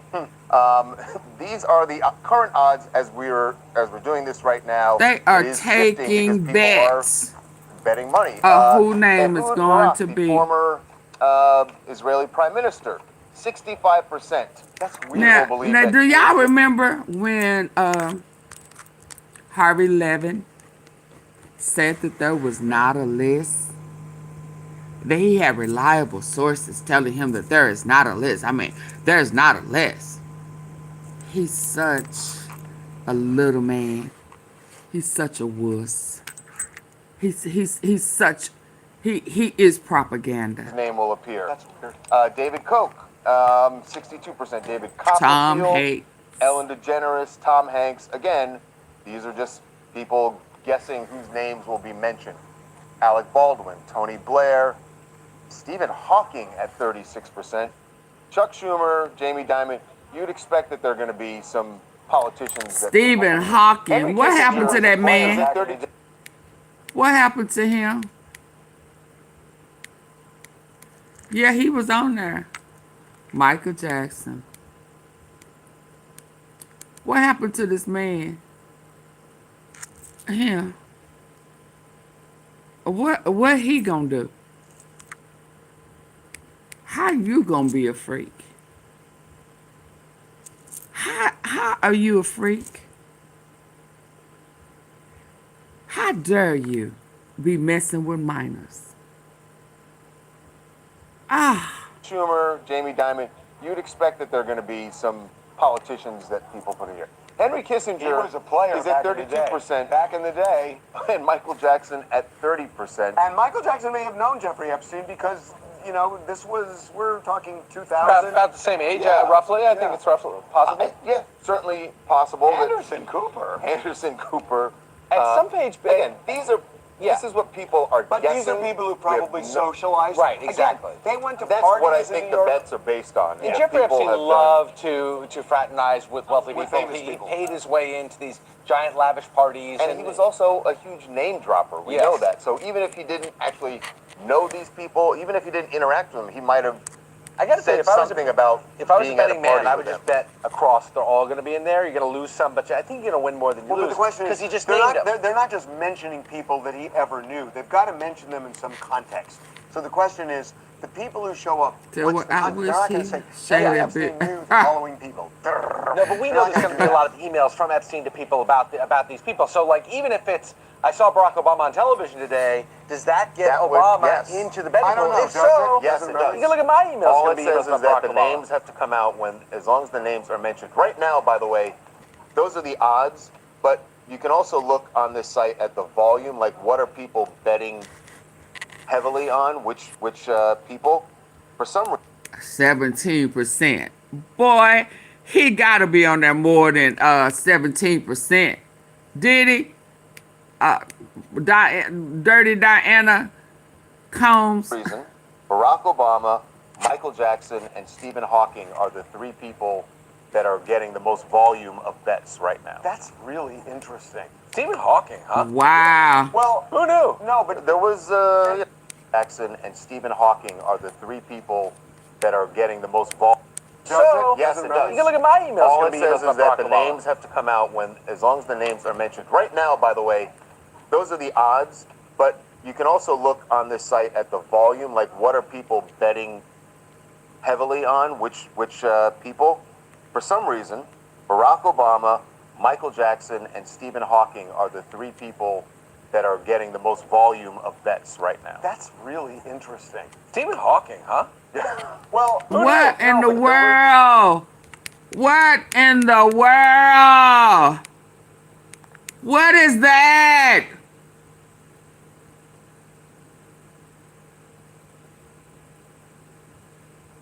Oh my God. Oh my God. Well, who knew? No, but there was, there was Okay, I didn't know. Not untoward. Not untoward, but just that. But they knew He can't go to. Got it, right. Oh Right. yeah, he gonna have to go to By the jail way, too. Good on him. Yeah. Good on him. Yeah. No shade.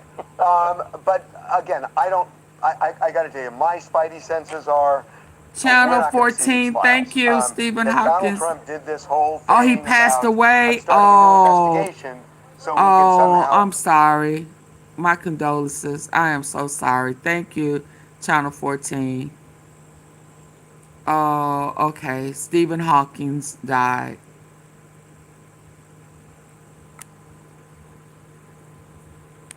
I hope he didn't do anything to minors. Rest in peace.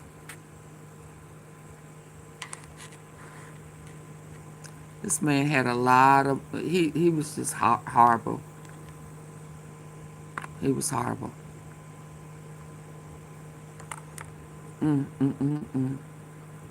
Block the release of this And because remember- he's not doing it to protect the people he mentioned, because those are the people he dislikes the most. So there's something more he's planning. But both houses of Congress have now passed this legislation, I know. and the president's going to sign it. And the so- president signed it. He signed it, so. But let me ask a question. The DOJ gets, and this is what they're doing right now, they get to decide what they're going to redact. Exactly. Or withhold. Or withhold. Do they redact, let's say that it is a completely innocent mention of whomever, say Tom Hanks. So whomever matters. Would they I don't think they can withhold whatever they want to withhold. They didn't do anything. Because, yeah. I don't They know. can't They withhold have so whatever much they want to discretion. withhold. And Harvey would they Levin say, makes me Trump sick. is mentioned here, but it's really unfair. Would they redact that person's name? Just because they didn't do anything? Because, yeah. I don't know. They have so much discretion. How do you? And would No, they do not. I thought that was the reason why he was pissed, because that guy was supposed to come in and veto it. Harvey, oh my God. No. They say Trump is mentioned here, but it's really unfair, so we'll redact. No, I don't want to hear that, because you putting got fake propaganda. And I know you are, and you know you are. So let's get to this love affair. I mean, whatever. Let's hear it. Let's hear what it. You know, why are a man's? Why are you telling? Why are you reassuring a man that he loves you? He loves you. Don't buy luxury perfume until He he's tried loves it. you. I was not prepared for how good He this loves smells. If you you. haven't heard about OCHA Weren't yet, you married? His second term. That's why your wife had a problem and she couldn't peel you away. You couldn't choose your wife over. I know you was playing with them kids and stuff too, but why are they reassuring a man that he loves you? Who does that? He loves you. He has a bunch of kids apparently fathered after he became wheelchair bound. Not all of his body quit working. Oh, he had an accident. Oh, wow.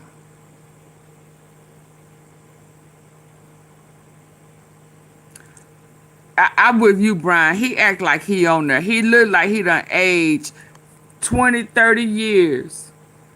But let's hear this. Let's hear this. But first, in what could be the biggest 180 of his second term, US President Donald Trump has signed legislation allowing the US Justice Department to release the Epstein files. Posting on Truth Social, the president wrote, "I have just signed the bill to release the Epstein files. At my direction, the Department of Justice has already turned over close to 50,000 pages of documents to Congress. Do not forget, the Biden administration did not turn over a single file or page related to Democrat Epstein, nor did they ever even speak about him." The House voted earlier this week to release the files by a margin of 421 to 1, the one holdout being Republican Clay Higgins. He said he doesn't support the release because this bill reveals and injures thousands of innocent people, witnesses, people who provided alibis, family members, etc. But it was a move celebrated by many victim survivors. The Senate then voted unanimously in favor of the bill. So we're going to have a moment of silence, but I think we should just have a moment of celebration. For decades, these survivors have fought tirelessly. Today, we are closer than ever. Now, the new Epstein Files Transparency Act directs the department to release all unclassified materials related to pedophile Jeffrey Epstein and his partner and accomplice, Ghislaine Maxwell, within 30 days. We will continue to follow the law with maximum transparency while protecting victims. But this has been an issue that's caused something of a rift in Trump's MAGA base. Many MAGA supporters have been calling for the files to be released for some time. Trump has long resisted, despite saying there would be nothing personally incriminating. The worst fallout was with Trump's one-time close ally, Republican Marjorie Taylor Greene, who he called a traitor, wacky, and a disgrace. He called me a traitor for standing with these women and refusing to take my name off the discharge petition. Let me tell you what a traitor is. A traitor is an American that serves foreign countries and themselves. A patriot is an American that serves the United States of America and Americans like the women standing behind me. Trump had also berated a female reporter who asked about the release in an undignified exchange on Air Force One last week.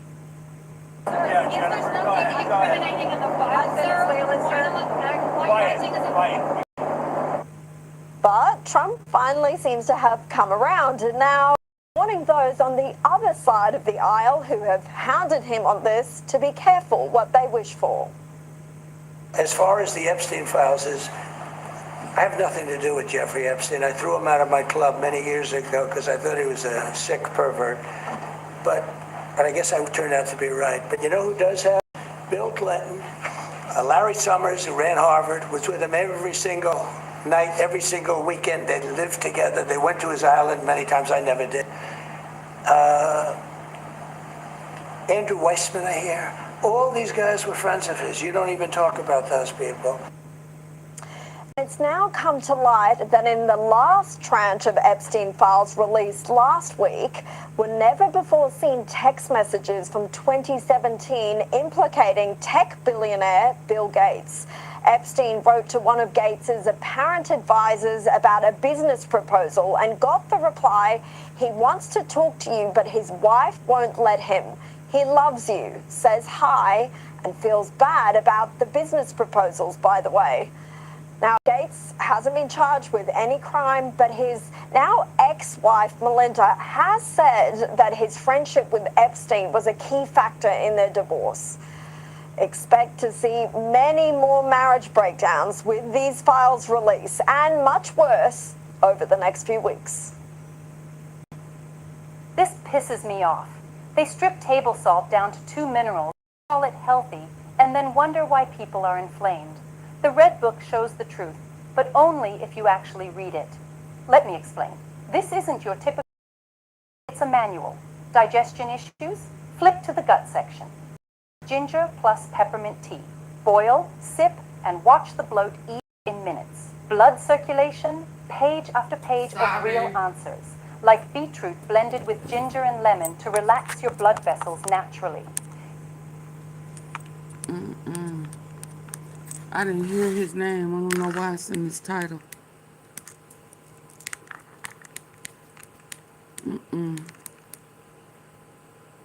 Nope, that one wasn't it.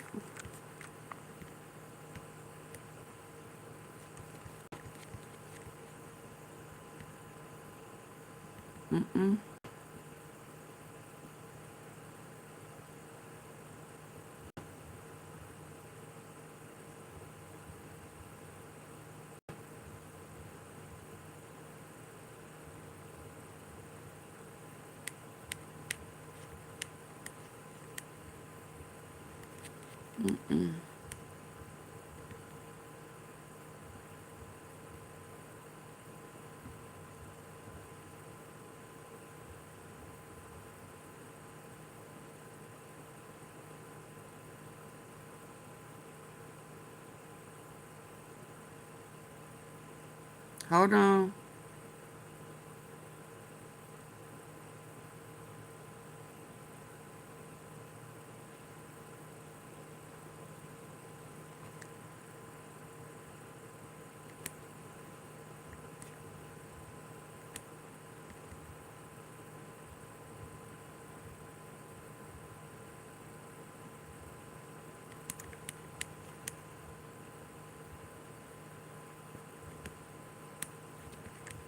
Should we get out of China?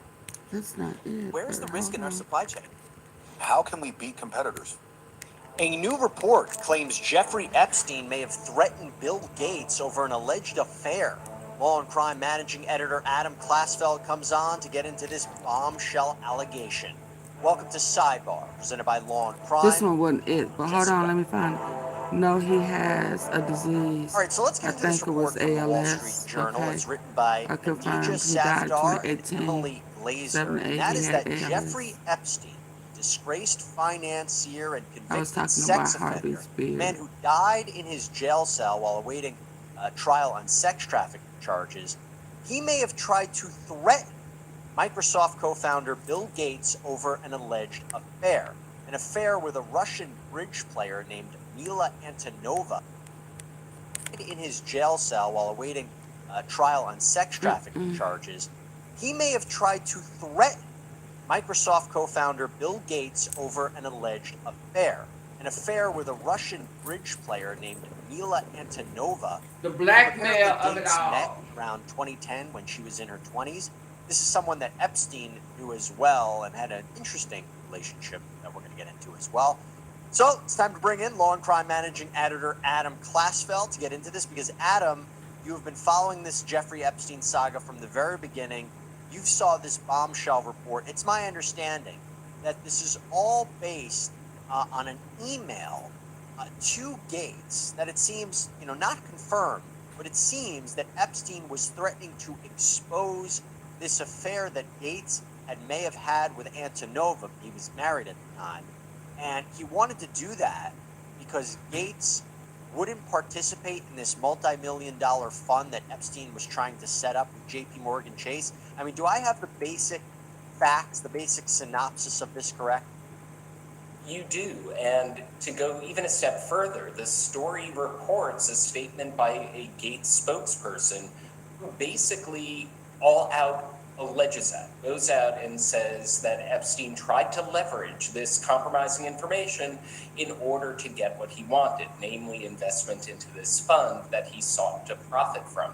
Now, this was the most explosive bombshell for me, and when I first read about this and heard about this, I was racking my brain for another time where someone came out and essentially accused Jeffrey Epstein of trying to leverage compromising information. Now, to put this into perspective, there's been speculation for years that Jeffrey Epstein blackmailed the powerful and tried to leverage compromising information about sexual relationships in order to advance his personal interests. And that's always been a very interesting theory because everyone wants to know, how did Jeffrey Epstein win the trust of so many billionaires?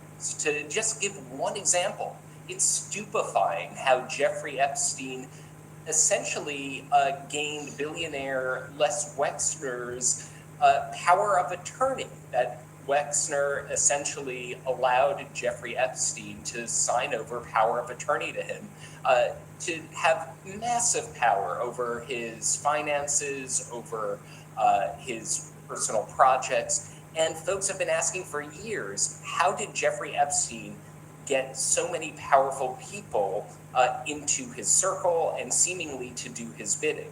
And so the significance of this story is that it's the first time one person, and that person being Bill Gates, is all but confirming Jeffrey Epstein tried to leverage compromising information. And I can talk a little bit more about that in light of what we know about Jeffrey Epstein a little bit later.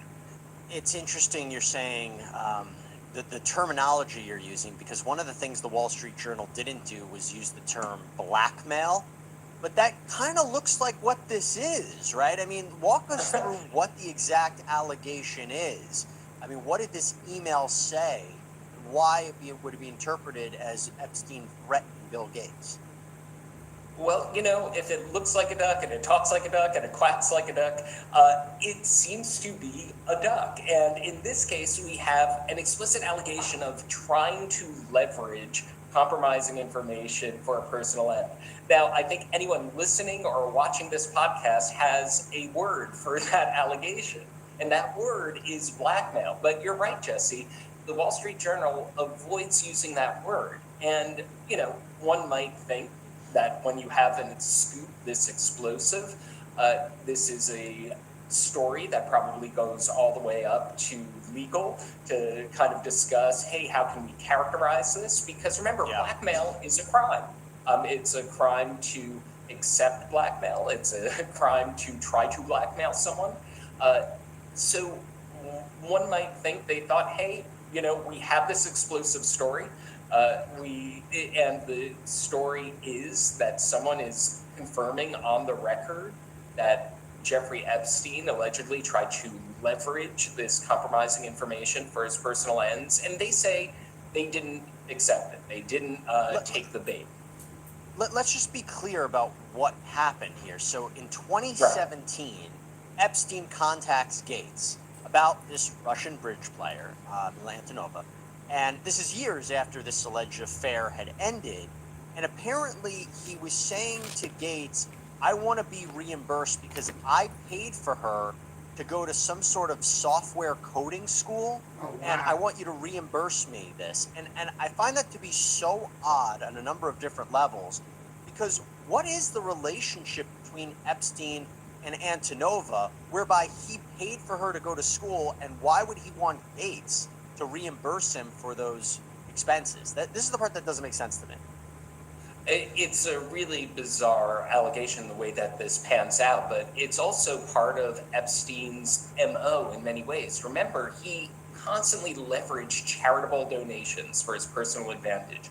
We see this in the trial of Ghislaine Maxwell, where he essentially paid a giant donation to Interlochen School in for young budding artists, and had a Jeffrey Epstein Lodge named after him there.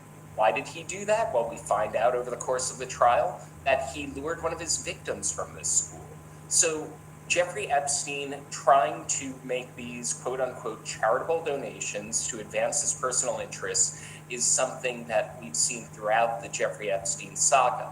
Now, with respect to this Russian bridge player, she said in this article that this was something that he purported as one of his charitable things. He likes to give money to certain causes. But we also see lurking in the background his personal interests. And the same thing happening with Bill Gates. The context for this, Jesse, and perhaps why all of this information is coming out now, is this fund that Jeffrey Epstein tried to court Bill Gates for, involving JP Morgan, and it fizzled out. And this was his ace in the hole. Missouri, pay attention. DraftKings Sportsbook is almost here. If you sign up before December 1st, you will get $300 in bonus bets. New Missouri customers, sign up today and score $300 in bonus bets once we're live. The crown is yours.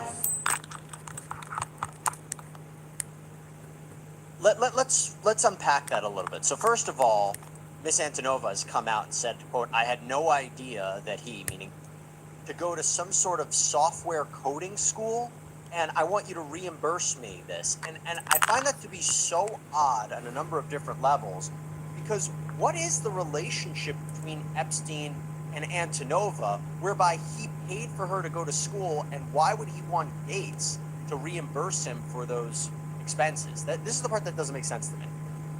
It's a really bizarre allegation the way that this pans out, but it's also part of Epstein's MO in many ways. Remember, he constantly leveraged charitable donations for his personal advantage.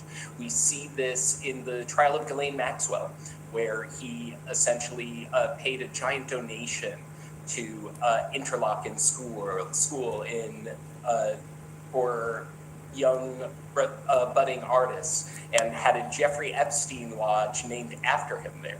Why did he do that? Well, we find out over the course of the trial that he lured one of his victims from this school. So Jeffrey Epstein trying to make these quote unquote charitable donations to advance his personal interests is something that we've seen throughout the Jeffrey Epstein saga. Y'all please hit the like button, support the platform, share it out. She said in this article that this was something that he purported as one of his charitable things. He likes to give money to certain causes. But we also see lurking in the background his personal interest. And the same thing happening with Bill Gates. The context for this, Jesse, and perhaps why all of this information is coming out now, is this fund that Jeffrey Epstein tried to court Bill Gates for, involving JP Morgan, and it fizzled out. And this was his ace in the hole.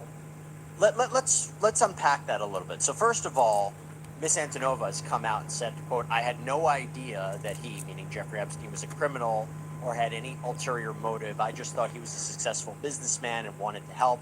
I am disgusted with Epstein and what he did. Remember, so again, she meets him, she pitches this idea for an online bridge school. He gives her advice. He even has her stay in his apartment. Now, there's no allegation that there was any kind of sexual relationship between them. As far as I can tell, it was just, he said he wanted to do, help people. He's got a lot of money. And I find it very curious talking about this, what he did for her, and then this multi-million-dollar charity that he tried to set up with JP Morgan, because the way that I'm reading this is after he pled guilty in 2008 to those solicitation charges, and he became a sex offender, and he was trying to rehabilitate his image, right? That's one of the reasons he wanted to set up this fund and and get all these wealthy people to donate, I think at a minimum, $100 million each. What did you think about that? Well, this was part of his rehabilitation tour. And let's take like the bird's eye perspective on this. As you mentioned, 2008, Jeffrey Epstein pleads guilty to solicitation of prostitution from a minor. And this is coming in the context of, at this point, Jeffrey Epstein is a client of JP Morgan Bank. This story comes in the course of litigation accusing JP Morgan of knowingly benefiting from Jeffrey Epstein's sex trafficking scheme. It's known that shortly after Jeffrey Epstein pleads guilty, there's an email talking about pending Dimon review. And we've spoken about this in the past, Jesse, referring to Jamie Dimon, who's going to be deposed over the course of this litigation. So this litigation and another recently settled lawsuit like it is really prying loose a lot of information about the financial relationships. Who was Jeffrey Epstein courting? Who was he trying to introduce to what institutions, what billionaires? And this is why a lot of this information is emerging. People are finally starting to look at the money trail. And so here, what we have is this project over this charitable fund, and there have been other reports suggesting he wanted a fraction of a percentage, but when you're talking $100 million a cut, a fraction of a percentage really adds up. This is Jeffrey Epstein trying to accomplish a number of things, trying to get wealthier and trying to leverage his personal relationships to rehabilitate the fact that he is by then a convicted sex offender. And by all accounts, at least that second part of, actually both parts of it, are a startling success. He is back into high society. When JP Morgan finally severs the financial relationship in 2013, he lands immediately as a customer of Deutsche Bank, who recently settled a lawsuit for a landmark settlement because of the embarrassing nature of the revelations that came out in that litigation. They have now settled 2 lawsuits. And we are probably going to hear more when this JP Morgan, the litigation continues. Okay, so as those lawsuits try to understand the relationship between JP Morgan Chase and Jeffrey Epstein, after it was known he's a criminal, question that we're coming back to with the Gates case is what was their connection and whether or not you can interpret Epstein reaching out to Gates in 2017 and saying he wants to be reimbursed for paying for the schooling of his alleged mistress, whether or not that's a threat. You know, he was going to expose that if he wasn't reimbursed. Nothing that I've seen suggests that Bill Gates paid Epstein back or acquiesced to this threat. I do find it interesting, though, when you talk about the connection between Epstein and Gates. So as the article lays out, the person who actually introduced Mila Antonova, again, Bill Gates' alleged mistress, to Jeffrey Epstein, was a Bill Gates confidant or associate. And then you see that Epstein and Gates had a continuing relationship for quite some time. If you can briefly explain, what did we know, maybe before this article, and what did we learn after, about the connection, the relationship between Gates and Epstein? Well, what we knew before this article is that Bill Gates has constantly downplayed his relationship with Jeffrey Epstein and basically, essentially, from the start, had denied any connection to him. Then the New York Times, some years ago, published a photograph of him next to Bill Gates, next to Jess Staley, who was a senior JP Morgan executive and a key figure in that JP Morgan litigation. What we see is that it went farther than Gates had publicly disclosed. You're very right to emphasize the limits of our knowledge. There has been no evidence that a financial relationship ever happened. We do know that Jeffrey Epstein did try to work toward that, and that he was connected to both Bill Gates, met with Bill Gates, discussed the possibility of business with Bill Gates and knew several of Gates's trusted associates, one of them being someone who he had named the executor of his estate. And you can go into those details a little bit, Jesse, but that person said he was stupefied that he was named as an executor and turned that down. And this was someone who was a close advisor to Bill Gates, Boris Nikolic, again, this confidant of Mr. Gates. He said, he came out with a quote and said, "I deeply regret that I ever met Epstein. His crimes were despicable. I never saw anything like his illegal behavior. My heart goes out to his victims and their families." But like you said, he still has this connection to Jeffrey Epstein and Bill Gates.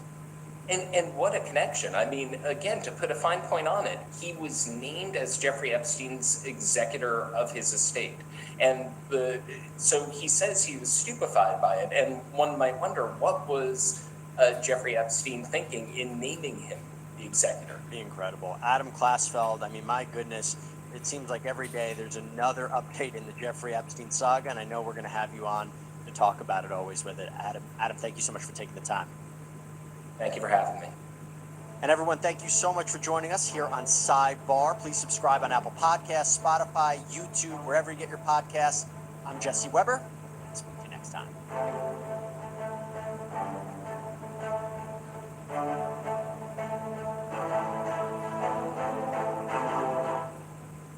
I was surprised when a waiter smelled like Creed Aventus while I smelled like...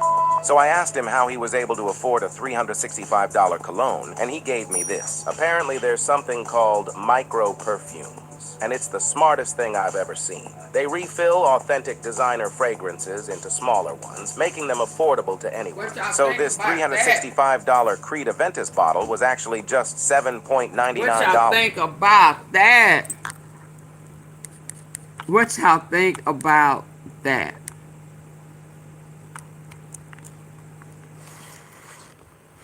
What y'all think about him? But nah, that ain't the one. That was one of them. But nah, they not making mention of He Loves Me. There was a whole article. Hold on, is it? Here it is. He loves me.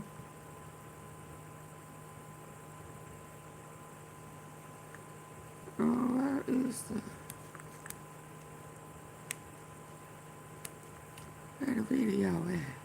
Oh, yeah, wow. Wow. Wow. I hope it ain't disappeared because it's been over here for a long time.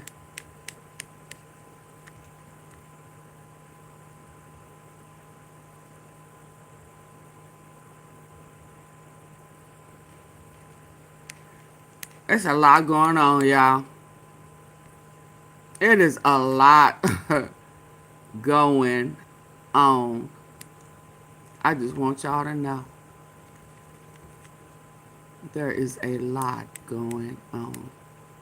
Where is it at? It's been sitting here for too long.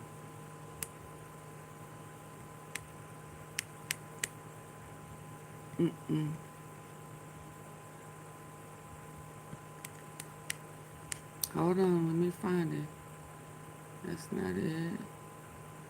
That's not it. That's not it. That's not it. That's not it. That's not it. That's not it. Where did it go?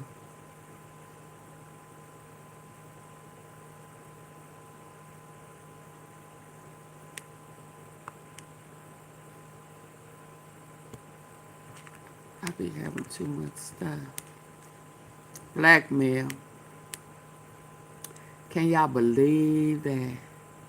I thought they was all cool. But why? Where is the one where it talked about he loves me? And he was trying to reassure him because old boy wife forbidded him. Yeah, he knew a lot. She forbidden him, and he couldn't stay away. He just couldn't stay away. He couldn't stay away. He just couldn't stay away. He couldn't stay away. He lost his wife and everything. I got too much stuff, because what started happening is old girl resigned and threw me all finally revealed. He just couldn't stay away. He couldn't stay away. He just couldn't stay away. He couldn't stay away. He just couldn't stay away. I know they all sick in their stomach. I know they all shitting bricks. Epstein pursued after I banged the China. He wanted the Rothschilds bank. Epstein, he was something else. I don't know what happened to him. Well, that's okay. That's okay. Hold on. Hold on. He just couldn't stand away. I'm like, he loves me. Why are you having to reassure a man that another man loved him and he got a whole wife? Mm-mm. Mm-mm. Mm-mm. Mm-mm. Hold on, let me see if I can find it again. Is this one it? She was banned. She banned him.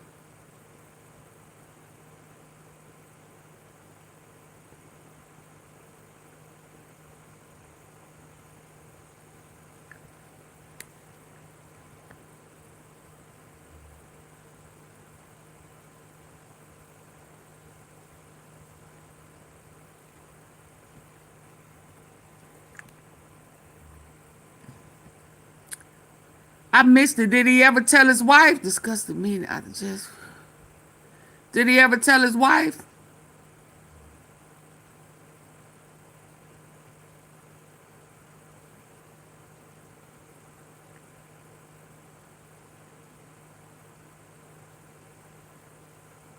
I had to step away. I can't. Where's the one I had? Live for Epstein private account.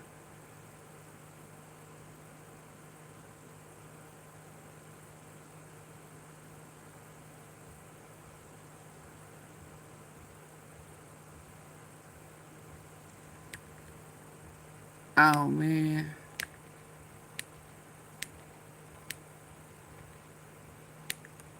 It's too late for this, y'all.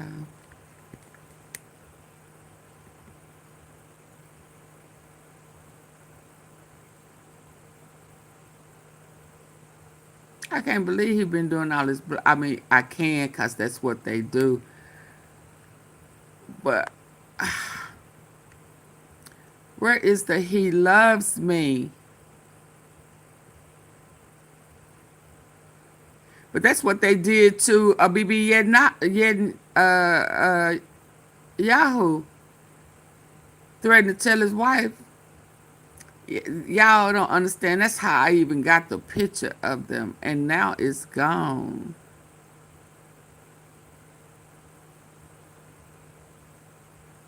Okay, well, let me go back up here. Let's hear this one. And that The bill to force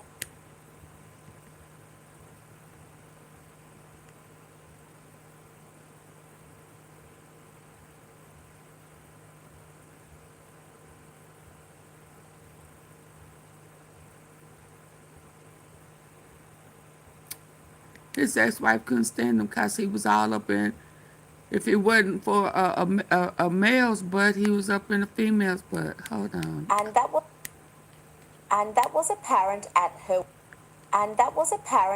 her wedding, which I pointed out at the time when everyone adored her and they all thought I was being terrible. But other than her mother And that was apparent at her wedding, which I pointed out at the time when everyone adored her and they all thought I was being terrible. But No, that's other than her no. mother, there Bill seemed to be Gates really, cousins there, and Jeffrey her Epstein. siblings. Her dad wasn't there, and long-term friends as well. The red flags were there early with that one.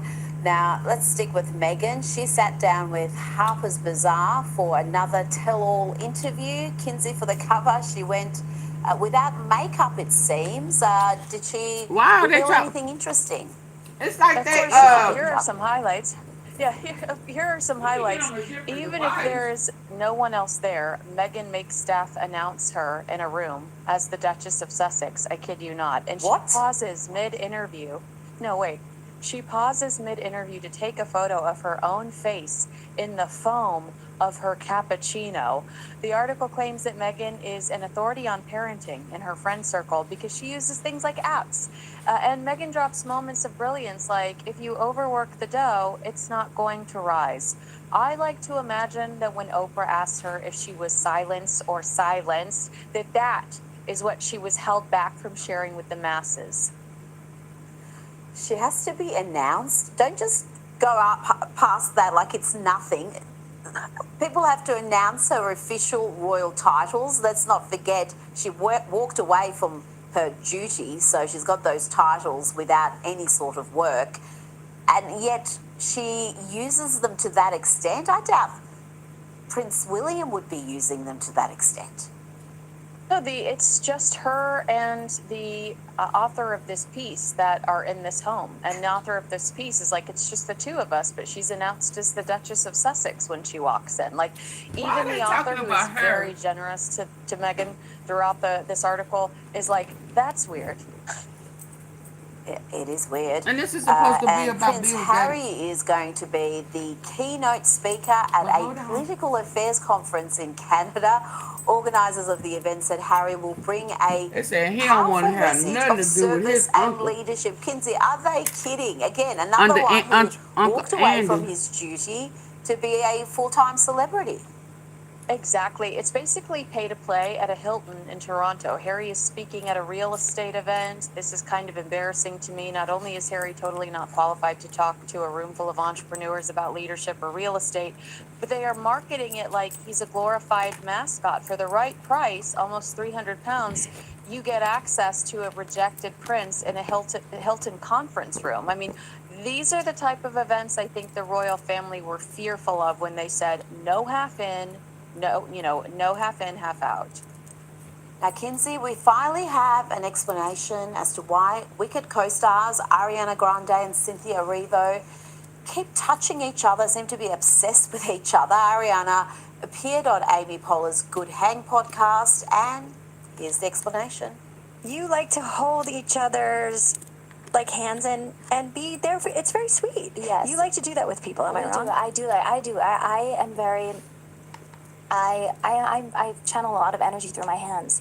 Yeah. And so I'm always holding a hand. I'm always squeezing or something. You better leave folks' hands Kinsey, alone. she just sounds weirder. It's not really an explanation in my mind. No, is that Gavin Newsom's excuse too? Is he channeling a lot of energy through his hands? Because boy, does he do some hand choreography.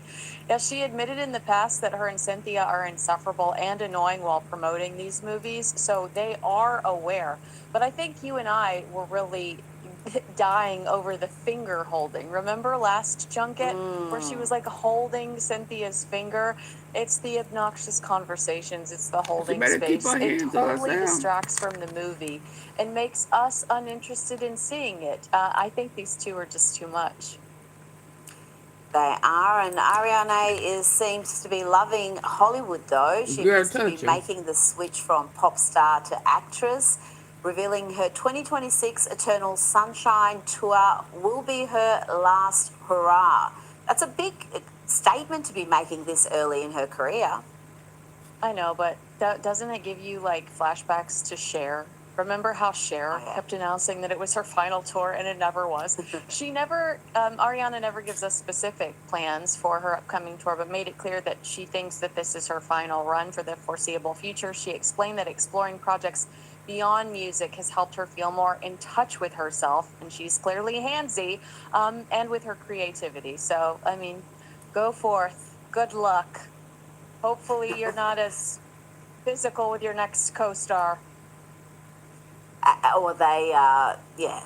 I mean, it's weird that two characters like this have found each other, unless it's all an elaborate act, which many people think it is, that two curious characters have found each other in these film interviews. Wow. In fact, there's too much of it. I was going to play some clips this week, and there was too many. There was too many. I was overwhelmed. Now, late night host Bill Barr has admitted that he stopped performing stand-up comedy over escalating safety concerns. Have a listen to this. I don't want to be out there in this country, in this political atmosphere. I could He get, on that I could list get too, shot ain't by he? the left or the right. Yeah, well, at I this mean, point, it's a good time to not be out there. It's pretty sad, Kinsey. It is sad, but he also said safety wasn't the only factor in his decision to step back. He admitted he grew discouraged watching other comedians draw bigger crowds, and he suggests on the show that his weekly presence on So he was a HBO's hater. Real Time may be making his stand-up less special. He added that there's a generational shift in the audience as well that might be influencing turnout. But yeah, I think he's having a harder time looking at people like Joe Rogan, who is hilarious, a podcaster, and would draw a much bigger crowd than Bill Maher was. I mean, I really think it's less about generational, the generational gap, and more about just what we're into today. And it's Rogan. It's not necessarily Bill Maher. Now, quickly before you go, text messages have revealed new details about the friendship between Bill Gates and convicted pedophile Jeffrey Epstein. Epstein had written to one of Gates's apparent advisors about an opportunity to work together. That took us through all of that to bring it to the end. Quickly before you go, text messages have revealed new details about the friendship between Bill Gates and convicted pedophile Jeffrey Epstein. Epstein had written to one of Gates's apparent advisors about an opportunity to work together, but his then wife Melinda intervened and subsequently banned Bill Gates from contacting him. Banned him. There was certainly a relationship there over the years. Yeah, and actually in interviews since then, Melinda has Banned alluded to him. the fact that his relationship and friendship with Jeffrey Epstein was one of the reasons she wanted out of their marriage. I mean, this was a huge deal to her. She couldn't stand him. But I loved the headline that talked about Epstein's lemon-shaped penis. Let's not brush past that. We have to acknowledge that. Yes, deformed penis, just like Harvey Weinstein. So those two. Oh, they Jeffrey did Epstein both and have Harvey deformed Weinstein. Pallywhackers. Kinsey Schofield, thank you so much for your time. Lord, these people are funny to me. A list of names, a smoking gun, justice for victims, or just more fuel for an ongoing political conspiracy. The Epstein files are set to be made public. After 10 months of pushback, President Trump says he'll sign off on their Both release. of them had deformed But lemon. why What happened? now? I'm Melinda Nusafora, and you're Melinda, watching yours is too long. What's up with these deformed pallies?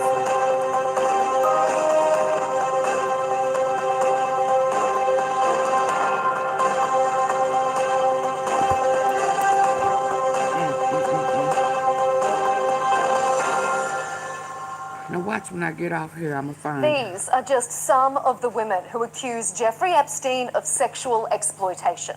They've been fighting for justice for 5 successive White House administrations. I was 14 years old. I was 16 years old. I was 16. 17. 14 years old.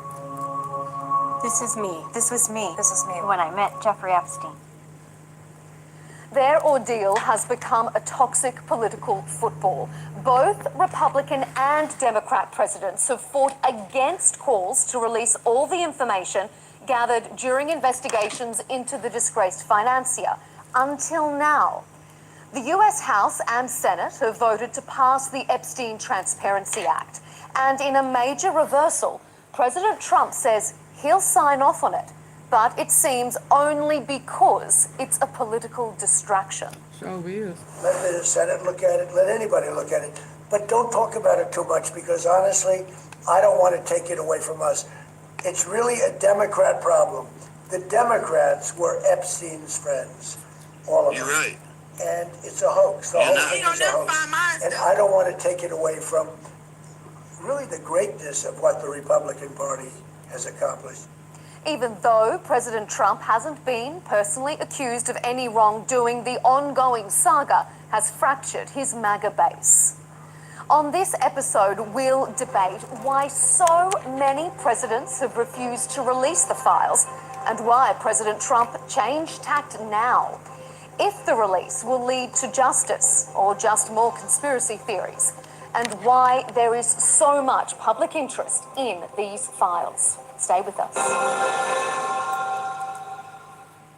Joining us to debate the latest on the Epstein files is Josh Hammer, Senior Editor-at-Large at Newsweek and host of The Josh Hammer Show. Anna Kasparian is joining us, Executive Producer and host at The Young Turks, an independent American media organization. And rounding out our panel is Alan Dershowitz, Emeritus Professor of Law at Harvard University, who served on Jeffrey Epstein's legal defense team. Welcome to all of you to hear this evening's debate on counterpoints. When the Democrats were in office, they refused to release the Epstein files. Now that they're out of office, they're champions of transparency. During the presidential election race, Donald Trump campaigned on a promise that he would release the files. But once he was elected, he wouldn't release them either. And all of a sudden, in the space of just a few days, years and years of bipartisan opposition to releasing the Epstein files has just disappeared. And all of a sudden, it seems so easy to get it all done. Alan, let's start with you. Why now? Why did President Trump change his mind now? He's pushed back for so many months. Why change tact now? He never should have pushed back. We should always have had all the files released. I've called for the release of all the files from day one. What people are afraid of is this. They're afraid of the Larry Summers phenomenon. They're afraid their name will be in the file, not accusing them of doing anything wrong, but just because of their association with Epstein, they'll be guilt by accusation. Those of us who are completely and totally innocent, who have nothing to fear, were the ones who were pushing for the files to be released immediately. But anybody who fears anything from any suggestion in the files might be without their release. Look, the best answer is no redactation. Release everything. Absolutely. We can't redact information to protect the so-called accusers because some of the accusers are false accusers. For example, yesterday at the press conference, there was a discussion of a woman whose name is Farmer, who had accused various Jewish men of being pedophiles, and CNN featured it, and they all featured it, and they forgot to mention the fact that she has said, quote, I have a hard time with Jewish people. All the Jewish people I met are pedophiles who run the economy. They're Jewish supremacists. They're people who follow the Rothschilds. Now, if you want to assess her credibility, you have to hear that evidence. Maybe she's telling the truth about being oppressed, but when you hear what she says about Jews and you know that she only accused Jews, then you take that into account. Another woman named Sarah Ransom said she had videotapes. Donald Trump, of Hillary Clinton, of Bill Clinton, of Richard Branson, and then later she admitted she had made up the whole story. There are no videotapes. So we have to balance the rights of the accusers against the rights of the accused. We can't allow a new McCarthyism to take over. Y'all please hit the like button, double tap the face of your screen. To make sure the real predators are actually convicted. We have to balance the right of the rights of people who are falsely accused with the rights of victims who are true victims. Okay, Anna, I don't know because they haven't. They're too afraid to come forward right now. To that first question I asked him as well, why now? Why is President Trump all of a sudden deciding he's happy to release it? Well, I think that President Trump has a plot to essentially prevent the release of the full Epstein files by launching phony investigations that he has no actual interest in. The House Oversight Committee, immediately after the vote took place yesterday, immediately sent out subpoenas to various banks that allegedly had connections or ties to Jeffrey Epstein. And when there's an active investigation taking place, that allows for government officials to use that investigation as an excuse to withhold documents that have been promised to the American people. Now, the reason why Trump appeared to change his tone is because there has been a bipartisan effort among the people, not among the politicians necessarily, although there is a small group of bipartisan lawmakers in the House, including Congressman Ro Khanna, Thomas Massey, Marjorie Taylor Greene. They're working together to try to get the Epstein files released so there's more transparency about it in the public. But make no mistake about it, I think that this cover-up has taken place for far too long because it implicates members of both sides of the political aisle. To me and to many Americans, this is not a partisan issue. And the cover-up has spanned multiple presidential administrations, both Democrat and Republican. And that was something that Annie Farmer had drawn attention to during the press conference just yesterday. So it remains to be seen whether or not the release of the full files will actually take place. But if that doesn't happen, there will be quite a bit of backlash against the Trump administration for thinking we're stupid enough to think that, he wanted to release the files, but now is trying to hold it up and phony investigations. Well, I have one question for you, if I can. Yesterday there was a press conference. Yeah, because I think at one point she was missing.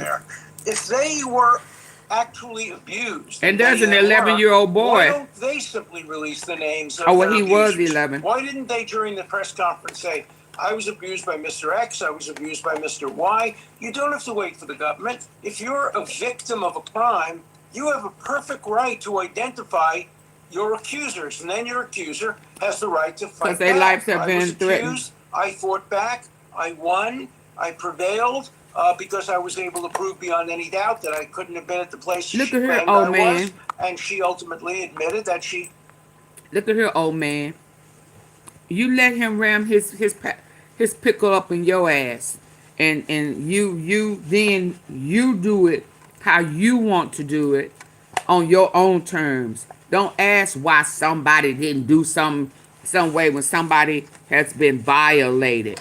You can't dictate why they do what they do because it was their body that was violated. Tell your nasty ass friends to leave that old nasty ass, funny, deformed ass, pickle head ass, lemon head ass dangling to himself. You old white men want to run every damn thing. Why didn't they? Why? Cause I didn't want to. I'm not ready to talk about it. I'm not ready to be picked apart. Now you tell me why your funky ass, diaper wearing ass friend didn't keep his shit to himself and forced it on somebody. Yeah. Since you want answers, why you like nasty ass friends? And why are you making excuses for them?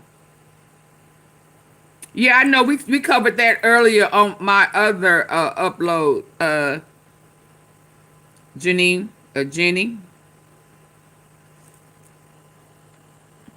Yeah, I've covered that already. May have confused me with somebody else and withdrew her accusations. Why can't the alleged victims name the perpetrators themselves? What's wrong with that? Why do you have to wait for the government to do it? Okay, Anna?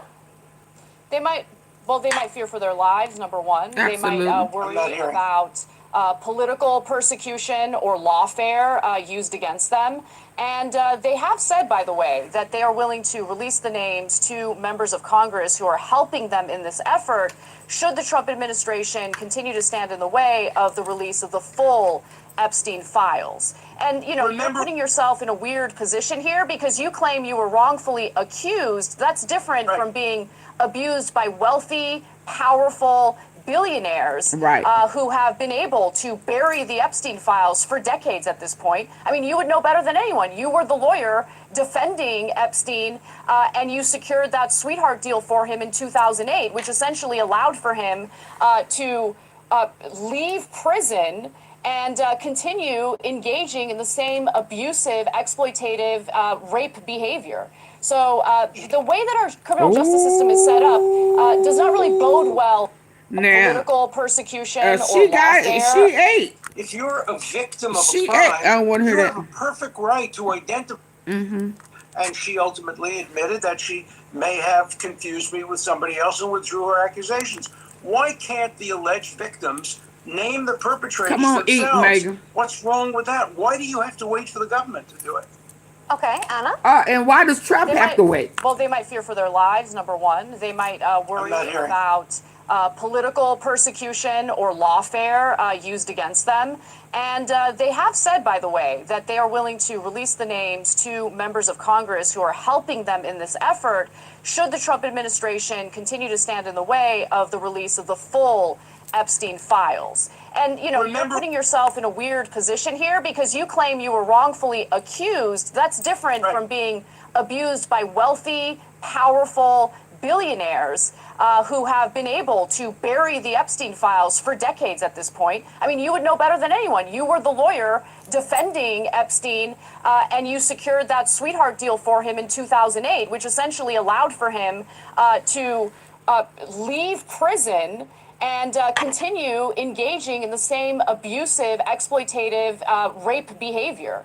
So the way that our criminal justice system is set up does not really bode well for the victims and survivors in this case. And I think that's the reason why we find ourselves in the position today. I don't think that it's a perfect solution to just release raw files.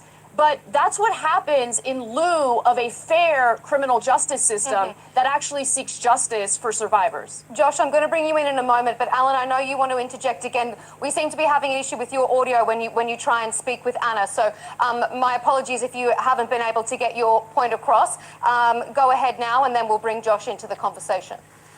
First of all, the sweetheart deal, Jeffrey Epstein hated it. He refused to pay my fee. On the emails, he calls me a terrible lawyer. He says I'm crazy because he didn't think it was a very good deal because he had to go to jail. Second, the idea that you're proposing that the list be given to members of Congress and that Congress members read it on the floor is true McCarthyism. Because if a member of Congress reads the accusation on the floor, that means they can't be sued. Nobody can sue them. That's what Joseph McCarthy did in the 50s. He would get up on the floor of the Senate and he would say, I have a list of the following 10 people who are communists. Many of them were totally innocent. But because it was read on the floor of the Congress, they should have kept their Peter to themselves. Suing about that, and that's what some of the people are trying to do today. Well, they're trying to get senators and congressmen to read the names, which would deny them the right I had, the right to sue my false accuser, and make sure that we have a truthful resolution. Well, you should have did the files. Are you being sincere in wanting to release the Epstein files? Yeah, you should have released the Epstein files. The release of the Epstein files, name some names? I mean, that's really interesting. It's a little bit of an inconsistency in the argument you're making here. I want all the files out, but I also want information out there that would attack the credibility of false accusers. That's why I want all the information, nothing redacted, everything out there. I'm cool with that too. Okay, Josh. Stop somebody from lying. I'm okay. I don't want nobody lying. And I'm cool with that. Also, I want you to answer the question I've asked both of our previous panelists. I don't like him. Why has Trump backflipped and agreed to release and sign off on this bill turning now? point? Sure. So first of all, 2 points that Alan that he made that I think are very well taken and worth underscoring. One is this notion of the speech and debate clause, one of the lesser invoked and probably lesser understood clauses in the U.S. Constitution. That point, Alan, is very well taken. You have essentially full immunity when it comes to speech on the floor of the U.S. Congress. There's not a whole lot you can do about that when it comes to a litigation perspective. So that's a very astute point, frankly. And it's actually the first time that I've heard anyone mention it in this particular context. So that point is very well taken. Another thing that Alan said that I've also been privately wondering for some months, perhaps even some years now, is it's true that for the victims, there is nothing that is preventing them from just naming some names there, and I've personally been wondering a little bit why we don't see more of that. So just is this the fool that wrote the book? As we continue our conversation, as far as your main question as to the timing as to why this is now, well, it seems to me that two things have happened. One is that the Trump administration, Attorney General Bondi, and so forth. This obviously has not been their finest hour, right? I think that would be a very polite way of saying it. Going back to July when they wrote this page-and-a-half memo essentially saying that there is no such thing as the Epstein files. Just a handful of months after Attorney General Bondi was on Fox News saying that the files were sitting at my desk. That is a circle that simply cannot be squared. There's really no way around that. And the backlash has been invariably fairly intense for a number of months now. So on the one hand, this is somewhat of a self-inflicted wound from which they've simply never been able to recover for about 4.5 months, give or take. On the other hand, it looks like the votes are just simply there. The votes are simply there in the House in order to pass the discharge petition. And after that, after you see that you're going to lose, there is something to be said from a pure political calculation to try to get out in front of the horse and to say that, okay, I actually do support this, go ahead and vote there. You know, give it the imprimatur of legitimacy of a nearly unanimous vote, 427-1, as the case may be.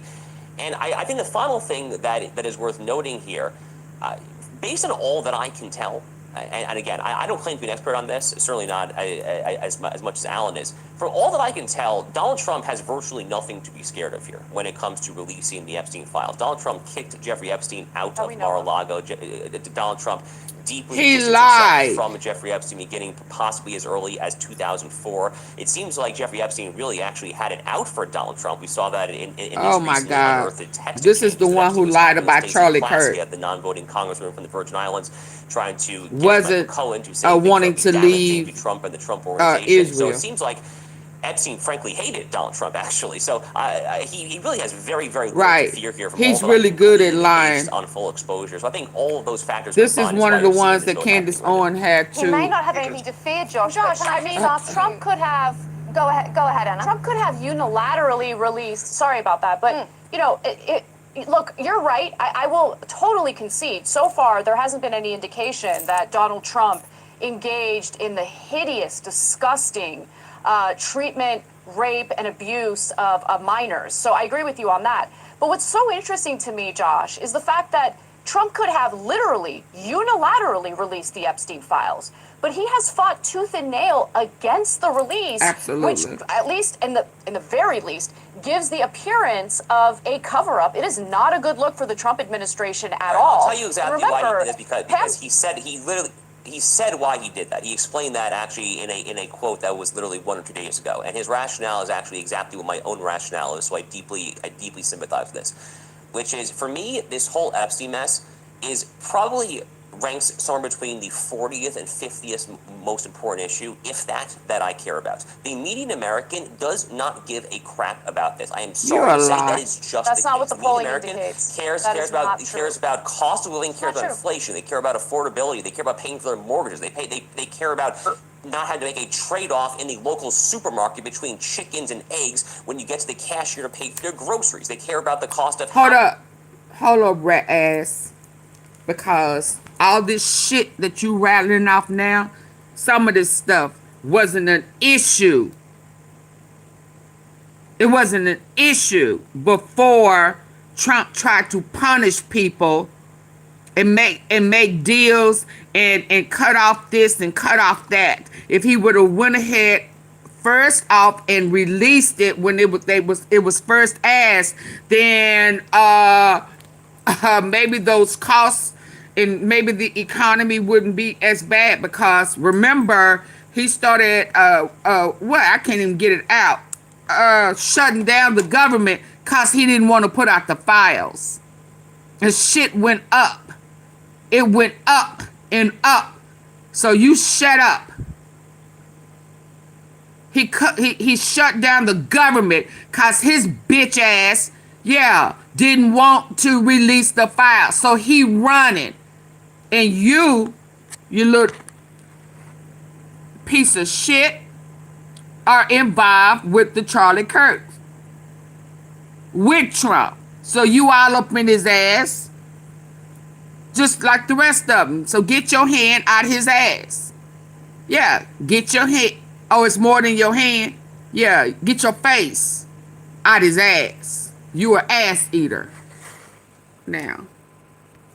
They care about immigration. They care about crime. They care about both. They care about a million other things rather than this. Why this would Trump feel pressure to release the files if there isn't overwhelming. There's a groundswell of support in releasing the files, both on the left and the right. This is one of the very rare issues in this country that has brought both sides of the political aisle together. Anna is saying this because Anna does this for a living. She's just talking and commentating for a living. There are people in the punditry and in the commentary class. So do you. What do you do for a living, Josh? I never denied that, Anna. But what I'm saying is that you are falling prey to the commentator's syndrome here of caring about deeply, deeply online blue check Twitter style issues. Most Americans don't care about this. Most Americans have some interest in it because yes, it entails a lot of things that people think about. So you one of them too. And there are good You're one of them reasons to try to get too. the truth and trying to get You justice. are one of them too. You're trying too hard. You're stuttering, spitting and shit. Because you are one of them too. So they need to tap into your phone and your computer and shit and investigate your bitch ass. Because you are one too. Let's be clear. And we do care. He is covering for absolutely. Because what we have found is that every time we turn around, and Turning Point USA, you know, included in there too, are being busted by online federal agents.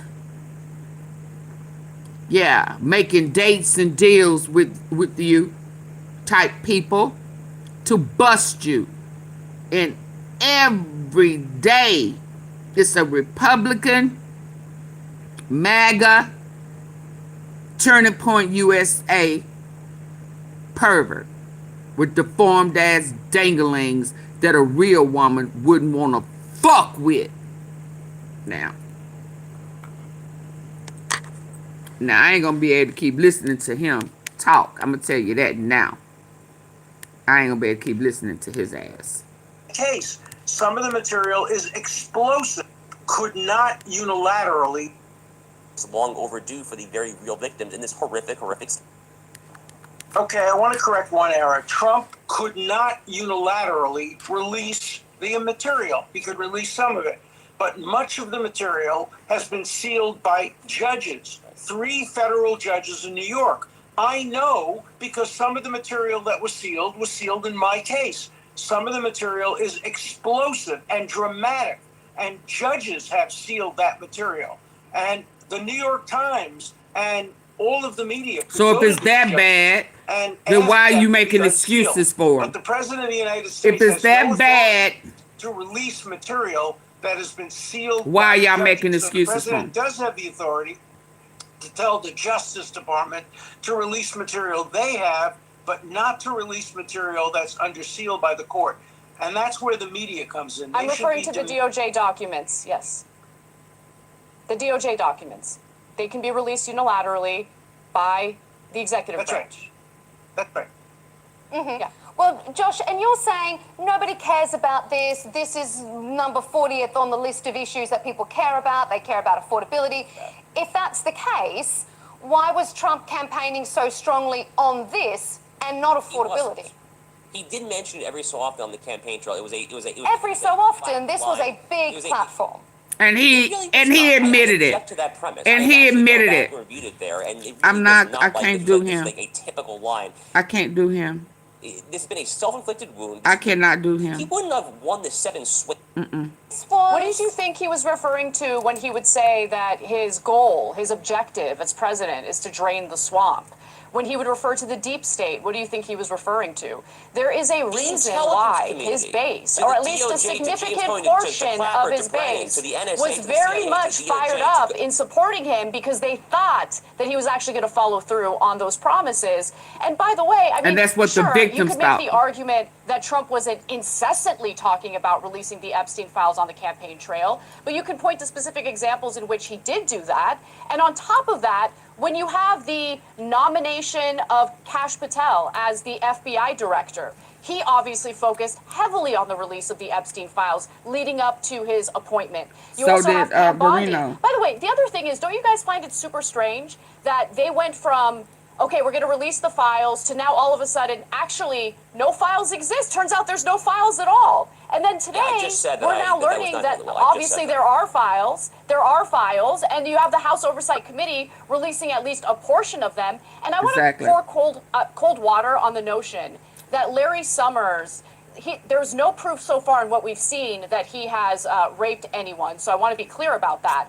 However, the documents that have been released by the House Oversight Committee indicate that he was having an affair with a young woman he was tutoring, and in an email exchange with Jeffrey Epstein, in which he was getting advice from Epstein on how to handle this affair he was having. Let's go. He made it abundantly clear that the only reason why this young woman that he was tuturing was dating him or whatever. Listen.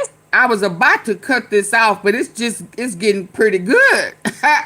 Can I get y'all to double tap your screen? I thought I was about to go to sleep.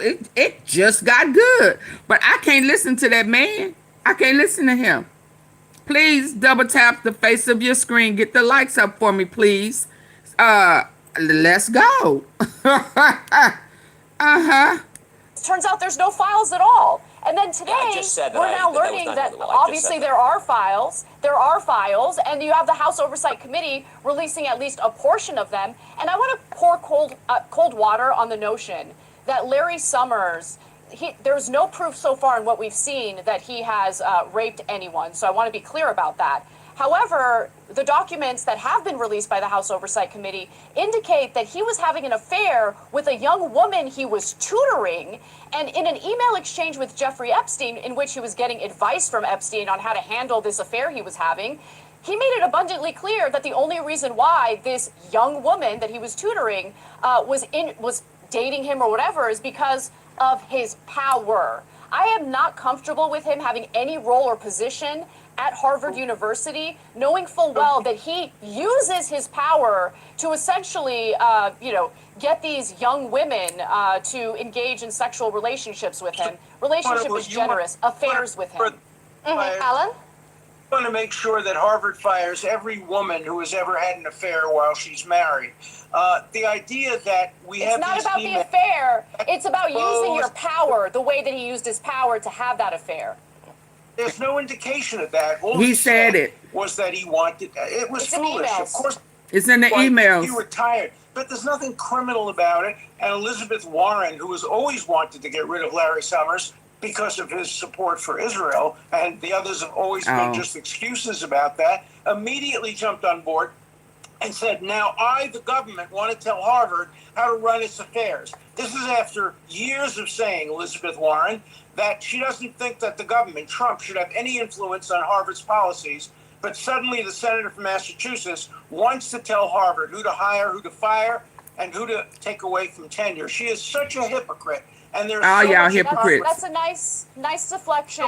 Nice deflection. I'm talking about a person in a position of power at Harvard using that position of power to essentially engage in inappropriate relationships with people far younger than him. It's the power dynamic and power imbalance that's an issue here. Okay, we'll let Alan respond because his audio is breaking up when he tries to interject there. So, Alan, go ahead. Well, let's ask the woman herself. Let's not try to put ourselves in her place. If she thinks she was abused or improperly influenced because of the power differential, she has the right to bring a sexual harassment suit. There are Harvard rules about that, but she hasn't done that. So what we've done is we've used these emails as an opportunity. Stay on topic, old man. Because President Trump has also mentioned written proof and email. And, I think that people's personal lives. You're right, of course, if there were sexual harassment involved, but don't just allege it. Prove it. Bring the woman forward. Let's see what she says. She it's in the email. Have any complaint about her alleged relationship. Larry was talking to Epstein about it, sir. It's not like somebody's just picking it up out. He was bragging about it. He was a broham gossiping, bragging about getting some coochie with his power. He said it. Yeah. I mean, y'all acting like they just got the shit out the wind. He was talking to his homie who was giving him advice on how to swoop these young girls up because he's the pervert and with this perverted charm and knowing how to talk these women or whatever. I don't know what he do. Yeah. So he was bragging about using his power to get that young meow putty cat. So you shut up. First of all, we don't even know whether the relationship was consummated. We have advice being requested about whether or not to go forward. So, you know, this idea of everybody mentioned by any email immediately loses their job explains, I think, why there's been so much reluctance to have this thing go forward. This Epstein is the new McCarthy. But it's all still protecting the predator. You don't want the predator to lose their job. What about what the victim has lost? It's always the man, the partner. Yeah, your friend, your homie. Yeah. Well, but what about the victims? And not just the girls, the boys too, who probably are in the closet. Yeah. Yeah. Mm-hmm. Let's go. New McCarthyism, denial of due process, denial of presumption of innocence.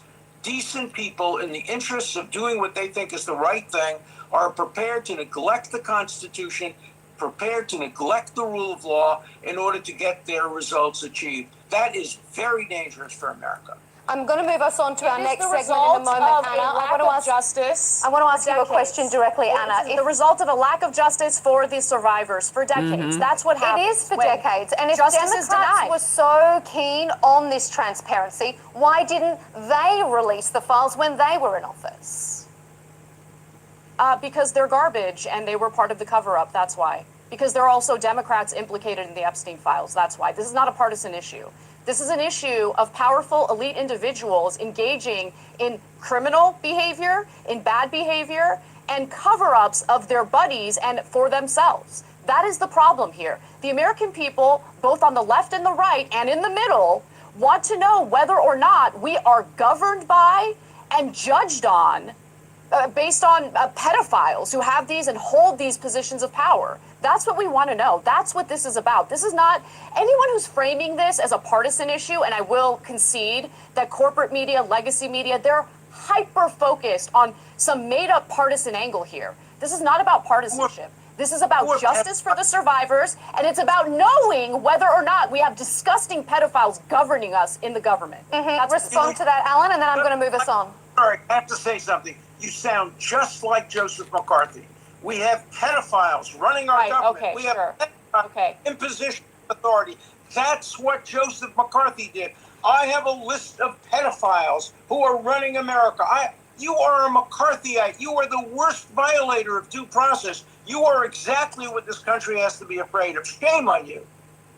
This brings me exactly. I would be more afraid of a guy who signs up to be the defense attorney for said pedophile, the guy who in 2018 provided legal counsel and advice to Harvey Weinstein. It is interesting. Has there been a convicted, pedophile or a bad actor that you haven't signed up to defend? I think your credibility on this matter is lacking. I'd say that. All right, let's let Alan respond. It's a defense attorney or something. Let's just let Alan have a right to reply on that.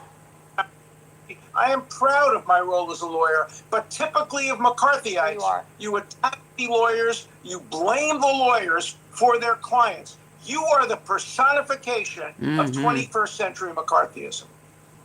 Okay, I think this takes us nicely into our next section because we want to talk about justice, about transparency, about the victims here, which I think leads on from what you're saying. I'm gonna have to go. Jeffrey Epstein died in a New York jail in 2019 while Shut up, awaiting trial on the sex trafficking charges. How long we got? While all this political wrangling has been going on, the women who alleged they were abused by Epstein and his clients have been denied any semblance Okay, so y'all, are y'all ready for me to go? Cause I'm going on 3 hours, and I'm still having to ask y'all to hit the like button and get the likes up, and support the platform. Is that what are we doing? Are we ready to go? Are we gonna get the likes up? What are we doing? No, don't go. Hey, Long. You always will pop. Where you been? You like, yeah, but it's 350 people in here, and I don't have nowhere near that in likes. And it's almost 3 o'clock in the morning. I've been listening. Y'all so dang spoiled. Oh my God. Come on, Long. Here you go. Of justice.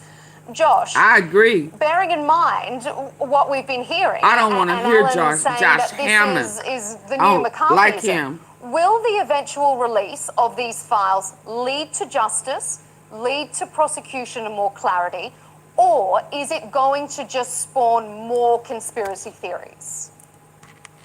I am deeply bearish on the prospect of meaningful justice happening. As a general rule of thumb, by the way, when it comes to scandals from... Oh, I'm glad. It's not me. Don't nobody want to hear it. Collusion hoax in 2016. I'm very bearish on the possibility of long overdue justice when it comes to the COVID-19 scam-demic and all that. And I'm equally bearish on the possibility of long overdue justice when it comes to this. There's all sorts Did he call a of scam? issues here that could preclude justice. Yeah, One is that, when Alan Yo, was saying Pappy. about let's get a full release with zero redactions, for better or for worse, I'm just here to say that is all but assuredly not going to happen. Whatever is released after this law that has just been passed by both chambers of Congress, when Trump signs into law, there are going to be a lot of redactions there. I'm sorry to say it, that is going to be the case. The equally important, if not more important thing, is that I think most, or at least a lot, of what could possibly lead to a prosecutor to file charges is still not going to come up in this because it's going to be under heavily sealed grand jury testimony that's never going to see the light of day. And there are all sorts of legitimate rules under America's system of criminal procedure why grand jury testimony really, with the most minimal exceptions possible, does not see the light of day. There are actually very good reasons for that when it comes to the structural integrity of the criminal justice system. Then there's also all sorts of possible statutes of limitations issues there. So no, for all of the above reasons, I don't see there being real justice there. I'm not happy to say that, by the way. I very much would like there to be justice, but I just don't necessarily see it coming. So I think the most likely outcome, unfortunately, is that whatever happens, perhaps it will allow President Trump to pivot and to move on, as he so clearly wants to do, to focus on the economy, things, frankly, that, again, I care more about, that I think most American voters care about there. That's the best possible outcome, but the worst possible outcome is that could happen in conjunction with just the continuing rumor-mongering of conspiracy theories and ultimately no justice. We lost your audio at the beginning of your answer there, Josh. I apologise for that. Anna, what do you make of what Josh has said? Will this be so heavily redacted that there, one, won't be any semblance of justice, and perhaps it's going to just become more fuel for this whole cover-up conspiracy? I unfortunately agree with Josh. I think that is the likely outcome. The question is how the American people are going to react to that. I think one of the biggest problems we're experiencing right now in the United States, and I think everyone on this panel can probably agree on this, there is a lack of trust among the American people toward our long-standing institutions. And it's because they feel that our institutions have failed us. And so this Epstein issue is really at the heart of the rot that we as Americans are experiencing in our own country. And it goes to a much larger issue, if you ask me, about how these institutions absolutely must be reformed. Because if we can't rely on our criminal justice system to ensure justice for actual victims, for actual survivors of pedophilia, rape, and all sorts of other crimes, what's the point of the government in the first place? Why am I paying taxes? So these institutions can continuously fail me and my fellow Americans. So I think that that's actually a pretty good prediction, and it pains me to agree with that prediction. But what really matters is how the American people are going to react to that, because I think the reason why Trump changed his rhetoric in the last minute on the release of the Epstein files is because of the pressure he's been facing by his own base, to their credit. Alan, what do you think, Alan? Go ahead. I agree generally with everything she said. I think we do have a problem with trust in our institutions, the media, academia, the hard left, the hard right. We are moving away from being a centrist country, which is interested in objective truth and due process in the Constitution. Everybody today has to pick sides. And what I worry about is we had a frenzy about communism back in the 50s, frenzy about the Epstein files now. When you get a frenzy, the first catastrophe, the first institutions that suffer are constitutional rights. They're popular anyway. Due process rights, right to counsel, who you can represent without being accused of being part of the cover-up itself. So I think we're seeing a diminution in respect for the Constitution, for the media, for government institutions. I think the frenzy around the Epstein case has contributed considerably to the diminution of respect for our institutions, especially the Constitution. Alan, do you think anything about this current frenzy, as you describe it, do you think anything is about accountability, or has this devolved into being purely about political point scoring? I think it's a lot about political point scoring, but let's remember one thing too. All these accusations were made 20 years ago. A lot of these women went to lawyers. The lawyers, in fact, filed lawsuits. Many of them received checks for $50,000 from the Epstein estate. Many lawyers, again, I'm going to support the rights of lawyers to do this, but lawyers have gotten very rich from bringing these things. So there's been a lot of accountability. I would love to see a list of how much money has been paid to people who claim to be victims. That all started a long time ago, but now we have a new frenzy resulting from Epstein's death, resulting from the politicization of this, and it's the new frenzy that has created a situation where we're prepared to diminish our respect for the Constitution. Anna, what do you make of that? Because I know legal cases are expensive. You've got probably average middle class women up against some of the richest, most powerful people. Does this come back to your point about power before? I mean, if posing a legal case is likely to bankrupt people, what gives them any sort of semblance of power to name names, to pursue a case, as Alan is saying, that they're allowed to? Not in this case. Let me correct one. I mean, not only... Sorry, go ahead, Alan. Okay. All you had to do is file a complaint, and you immediately got $50,000. It wasn't expensive. The lawyer took 30% of it.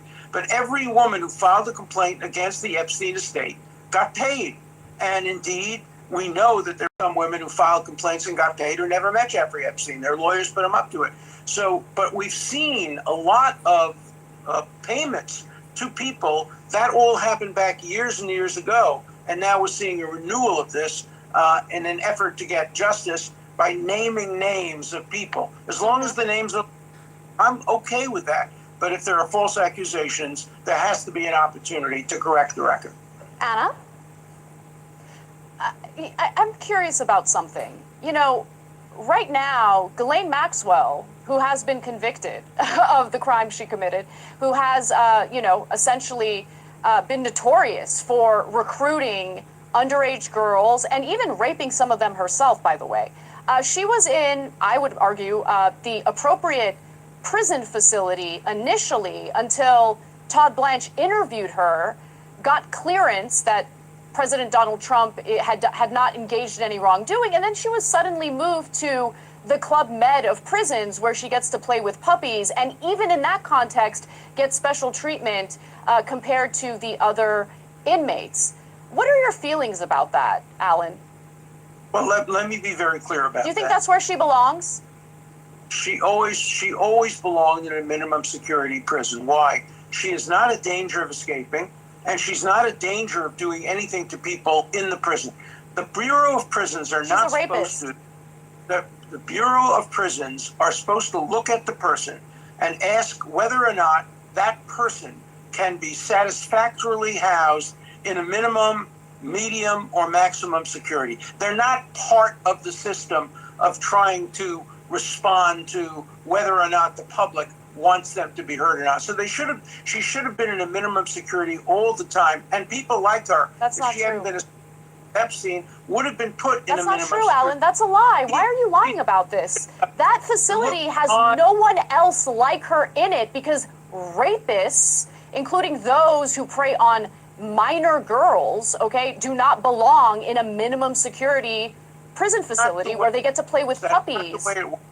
You don't look at the classification, you look at the actual person, and you look at the person and you say, looking at her, she's a middle-aged, elderly woman, she poses no dangers, she should be in a minimum security prison. That's number one. Number two, I've had many cases where when you cooperate with the government, you get transferred to a better prison. That happens all the time. I can tell you categorically, because I've been doing this for 60 years, that she is being treated no differently from other similarly situated defendants who have been willing to talk to the government and provide them information. But it's so easy to pick on her. You know, that is not what the reports indicate.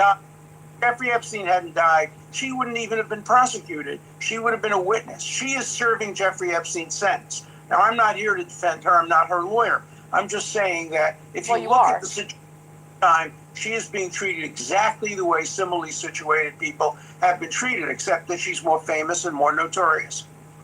Josh, what do you make of all of this? That is not what the reports indicate. That is not what the reports indicate. I have to respond to that. Yeah, go ahead. Not only that, you literally have a direct quote from a prison guard at this fancy facility saying verbatim, "I'm tired of being Ghislaine Maxwell's." So you literally have prison guards at this facility basically taking orders from a convicted person who has preyed on young girls, recruited young girls to be raped, and engaged in that lascivious activity herself. I don't know why you would die on this hill. I find it very strange, but okay. I mean, do you, boo? Whatever you want. Let me tell you, I'm going to break news here and tell you something interesting that hasn't been reported yet.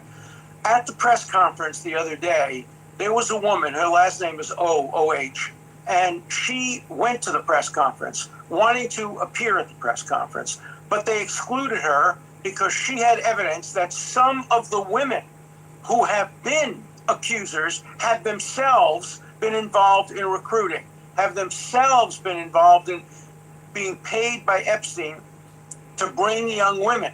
And because she was prepared to tell the whole truth about some of these women, not all, not most, but some of the women brought girls to Epstein, 13, 14, 15, 16-year-old girls that were paid $200, $250 each. They weren't prosecuted. They are regarded today as survivors. They were minors, Alan. What is wrong with you? Jesus. They were minors. Are you saying this because you're trying to draw attention away from the fact that Ghislaine Maxwell was the head honcho of recruiting these girls? She even recruited, Virginia Giuffre from Mar-a-Lago, which Trump basically alluded to publicly. Okay, like, what are you doing here? Alan, respond. About minors, we're talking about adults, some of them as old as 25 years old, and they were involved in recruitment. There is now a lawsuit pending by this woman, which will demonstrate that. No, I'm not talking about minors who recruited other minors. I'm talking about adults who recruited other minors.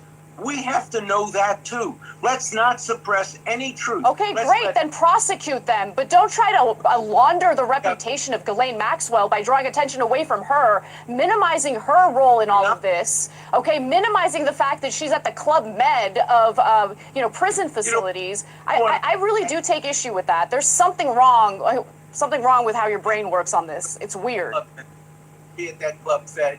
Any imprisonment is horrible. And she's in a terrible, terrible situation. Now, whether she deserves it or to disagree about, but she is being treated the way the Department of Corrections should treat people based on the individual threats, based on the likelihood of escape, and in her case, it's 0 and 0. Josh, I want to bring you in. I want you to weigh in on what you've heard so far. I also want you to weigh in on the question that I asked a bit earlier. Is any of this about accountability, or is this only about point scoring, political point scoring now? Sure. So first of all, I really don't have strong opinions, to be honest with you, which is why I didn't hop in there as to whether or not Ghislaine Maxwell is at the appropriate level of security prison. For what it's worth, I've agreed with a lot of what Alan has said thus far. One area where Alan and I very much disagree. Alan is a career criminal defense attorney, so his inclination is typically to maximize due process and typically to maximize defense and so forth. There, as a lawyer myself. My instincts are more towards lock them away and throw away the keys. That's kind of where my priors are in situations like this there. So I am much more inclined towards maximal security prison and very lengthy life sentence. Frankly, I think that the death penalty should be used a lot more often than it currently is. That's a conversation perhaps for another day. But I think your question is probably the more relevant one for the viewers, right? Which is whether or not a lot of what we're seeing right now has to do with genuine desire for long overdue justice or for political point scoring. And it seems to me that I do think that Alan is correct on this. I think that the vast majority of what you're seeing here is political point scoring. So it's very difficult for me to take Roka Hanna and a lot of these other leading Democrats seriously when they're grandstanding here on the Epstein files when they did absolutely nothing. They did absolutely nothing during the entire 4 years of the Biden administration. I talked earlier about the Pam Bondi circle being impossible to square. Well, that is another circle that is simply impossible to square. Even Anna acknowledged that as well. So, the hypocrisy is frankly utterly glaring, and it deeply undercuts Democratic claims to credibility and integrity when it claims to trying to get to the truth here. And I think that another reason why I don't fully buy really a lot of what both parties are currently saying when it comes to trying to seek justice is because, I just don't think justice is coming. I'm sorry to say that again. I'm sorry to emphasize that point. But for reasons of redactions, for reasons of grand jury testimony that is simply never going to be unsealed, and for reasons of statute of limitations, because a lot of this took place 2 decades or more ago, I simply just don't see justice coming. So for all of the above reasons, I think that this is some really feckless, bogus kind of WWE wrestling, fake wrestling style TV theater trying to get political point scoring, which only underscores my point that a lot of this ultimately is a real distraction from the real issues that I think most American people care about right now. Can I please buttress that point, because there's another layer to this that, does reinforce what you're saying, Josh, to some extent. I mean, just today, journalist Ken Klippenstein obtained a document that House Speaker Mike Johnson was passing around in the House of Representatives just yesterday ahead of the House vote on releasing the Epstein files. And in it, he makes the argument that the release of the Epstein files threatens national security.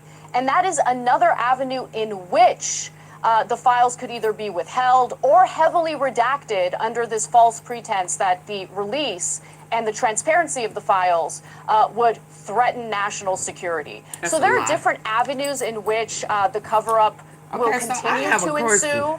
But again, I think that So, based on how this old fart is talking, no regards to the women and the victims, really. The men are really not concerned about the redaction for the privacy of the women. They could care less about that. They still think Ghislaine Maxwell is being mishandled, as if she really didn't do anything to deserve the treatment. I'm like, what is prison for? Y'all guys created this prison, but what I'm feeling is that y'all just didn't create the prison for the elite. So it's beneath the elite, because the prisons have been the prisons. And if they guard awful and unlivable and then y'all should have reformed and reestablished and refurbished long time ago.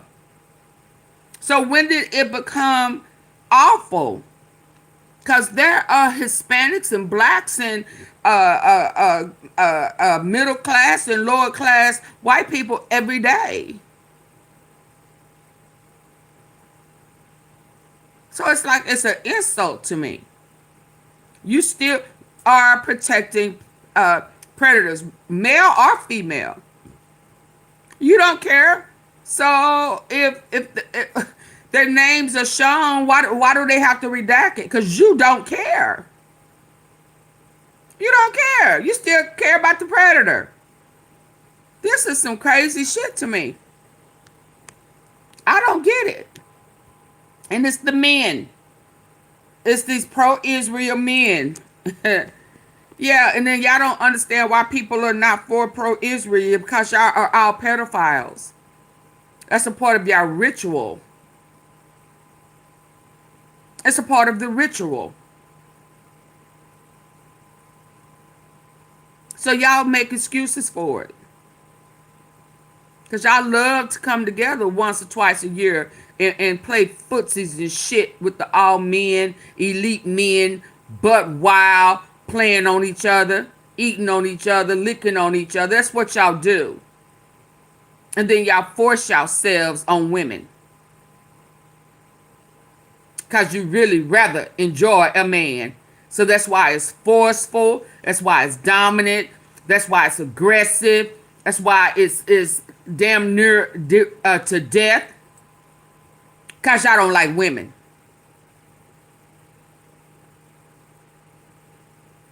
That's males like men. Yeah, I said fuckface. Let's be clear. I told y'all to let me go to sleep a long time ago, but y'all didn't. Actually do far more damage to this country and the trust that Americans have in our institutions. I'm worried about what that is eventually going to lead to. The Department of Corrections should treat people based on the individual threats, based on the likelihood of escape, and in her case, it's 0 and 0. Josh, I want to bring you in. I want you to weigh in on what you've heard so far. I also want you to... Should it be like that for everybody? Fuckface? Elaine Maxwell was the head honcho of recruiting these girls. She even recruited, Virginia Giuffre from Mar-a-Lago, which Trump basically alluded to publicly. Okay, like, what are you doing here? Alan, respond. About minors, we're talking about adults, some of them as old as 25 years old. And they were involved in recruitment. There is now a lawsuit pending. They were at school, which will demonstrate that. No, by his house. They may be 25 now. Who recruited other minors? No, I'm talking about adults who recruited other minors. We have to. We're talking about the minors. Let's not suppress any truth. Okay, great. Then prosecute them, but don't try to launder the reputation of Ghislaine Maxwell by drawing attention away from her, minimizing her role in all of this. Okay, minimizing the fact that she's at the Club Med of prison facilities. I really do take issue with that. There's something wrong with how your brain works on this. It's weird. Be at that Club Fed. Any imprisonment is horrible. And she's in a terrible, terrible situation. She should have been trafficking. Whether she deserves it or not, we disagree about. When those kids are trafficked, aren't they in prison? Aren't they in horrible conditions?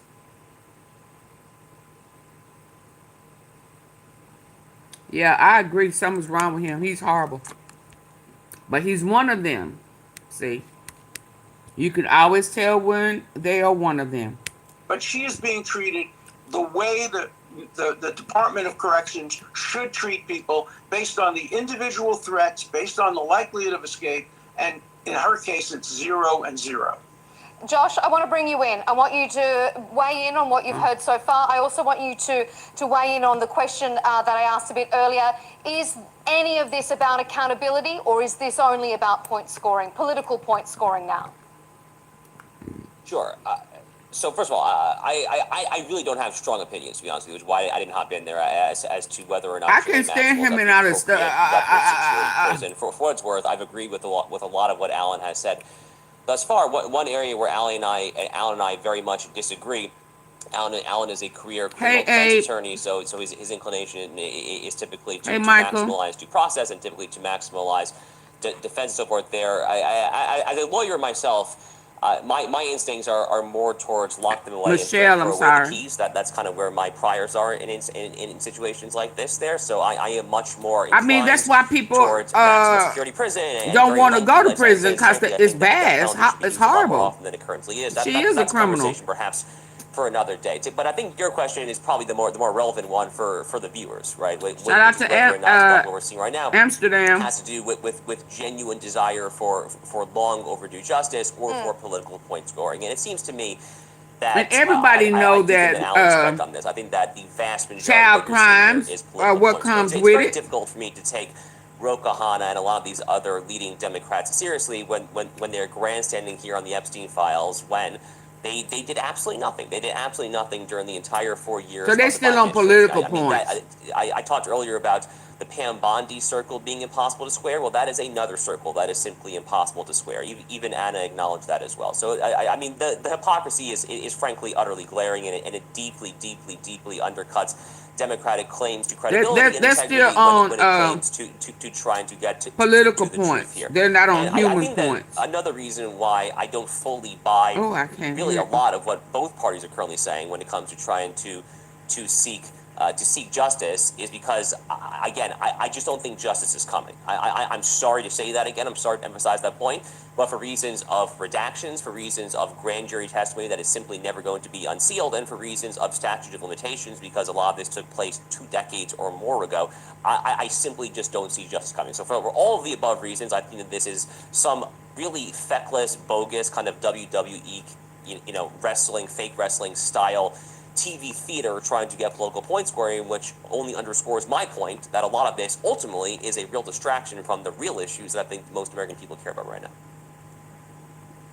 Can I please buttress that point, because there's another layer to this that, does reinforce what you're saying, Josh, to some extent. I mean, just today, journalist Ken Klippenstein obtained a document that House Speaker Mike Johnson was passing around in the House of Representatives just yesterday ahead of the House vote on releasing the Epstein files.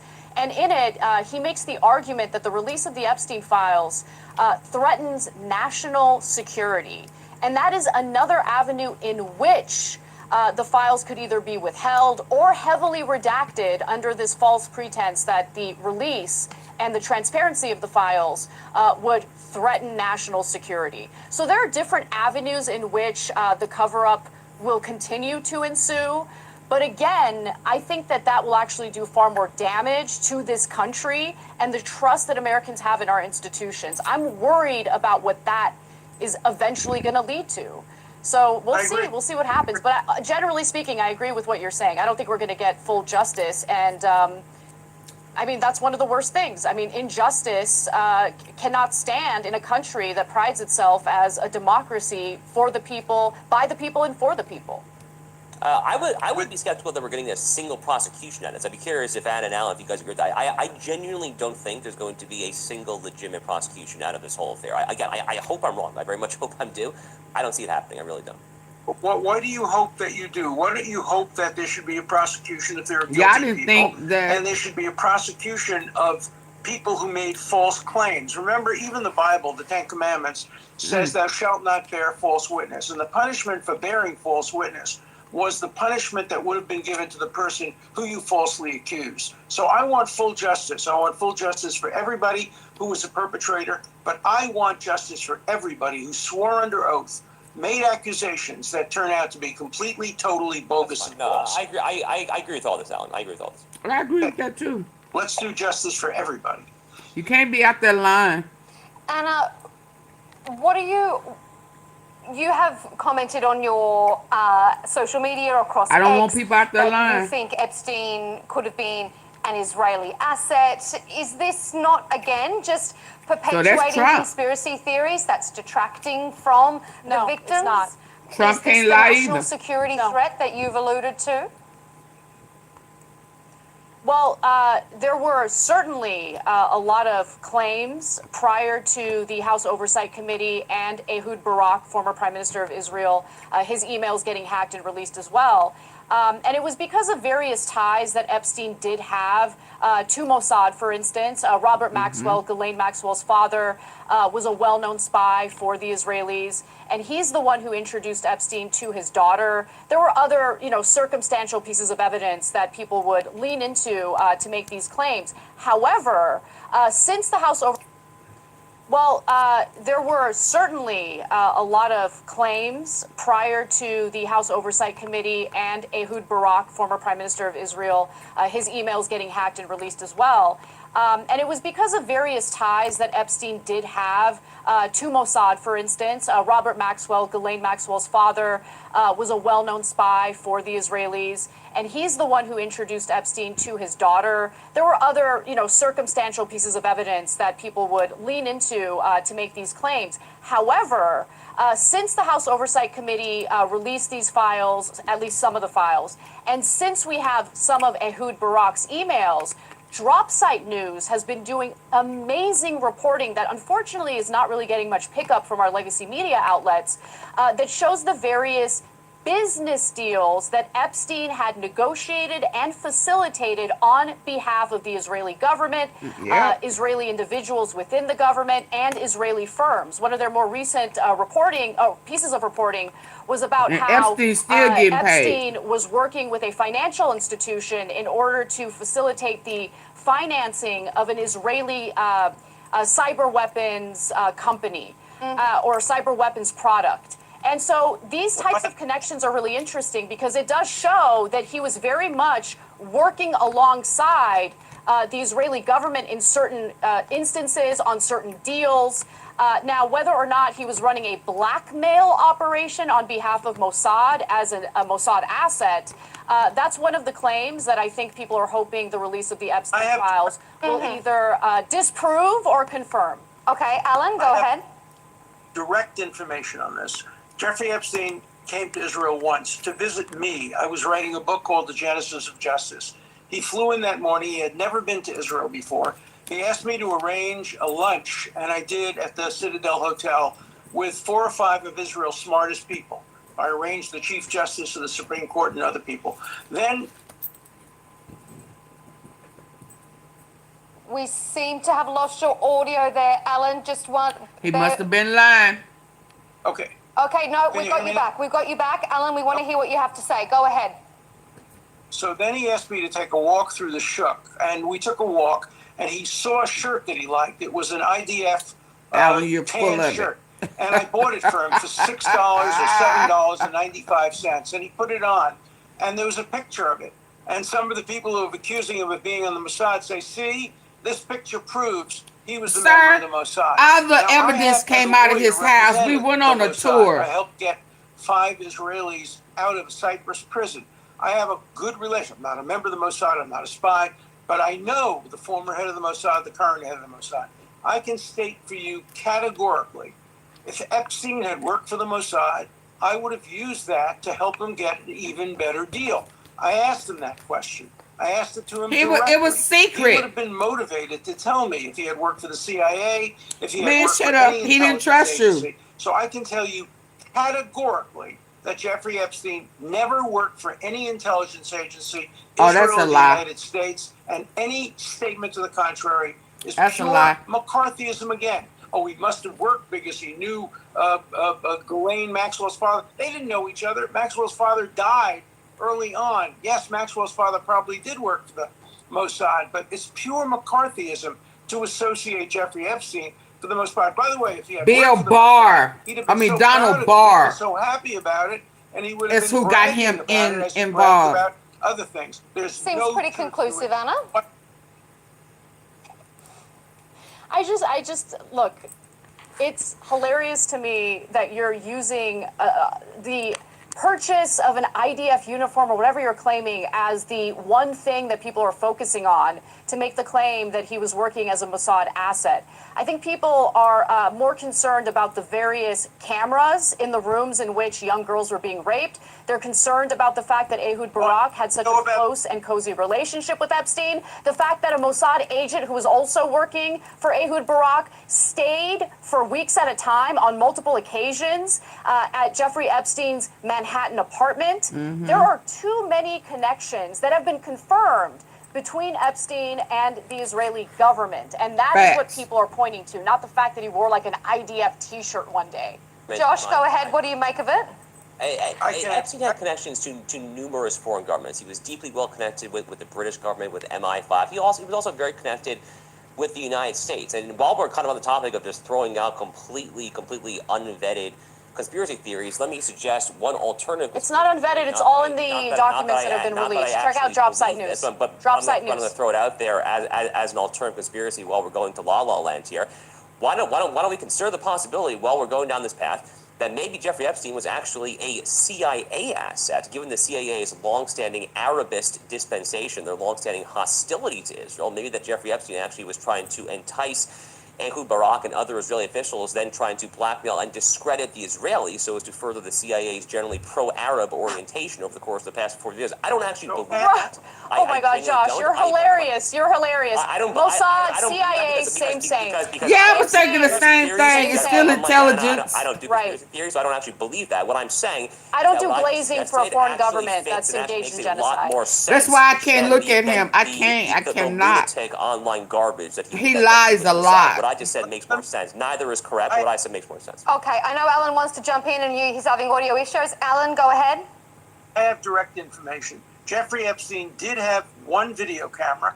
It was installed, I remember exactly where it was installed, near his desk in the living room, because he had reported to the Palm Beach police back in, 2001, 2002, that somebody had stolen a gun and some money from him.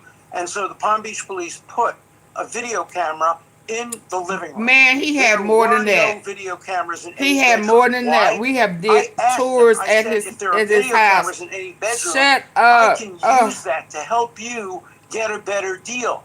I stayed in Jeffrey Epstein's bedroom when I was his lawyer. My wife, my daughter, my granddaughter, we all stayed when the house was empty. There were no cameras. If there were cameras in Jeffrey Epstein's bedroom, I pleaded for him to please disclose those cameras because they would have proved beyond any doubt. He didn't trust you. Wrong. So again, I can categorically state, and this is supported by every investigation that has been done, there were no video cameras. There was no extortion. There was no blackmail. He's lying. So you're a liar. Congress has mentioned the videotapes.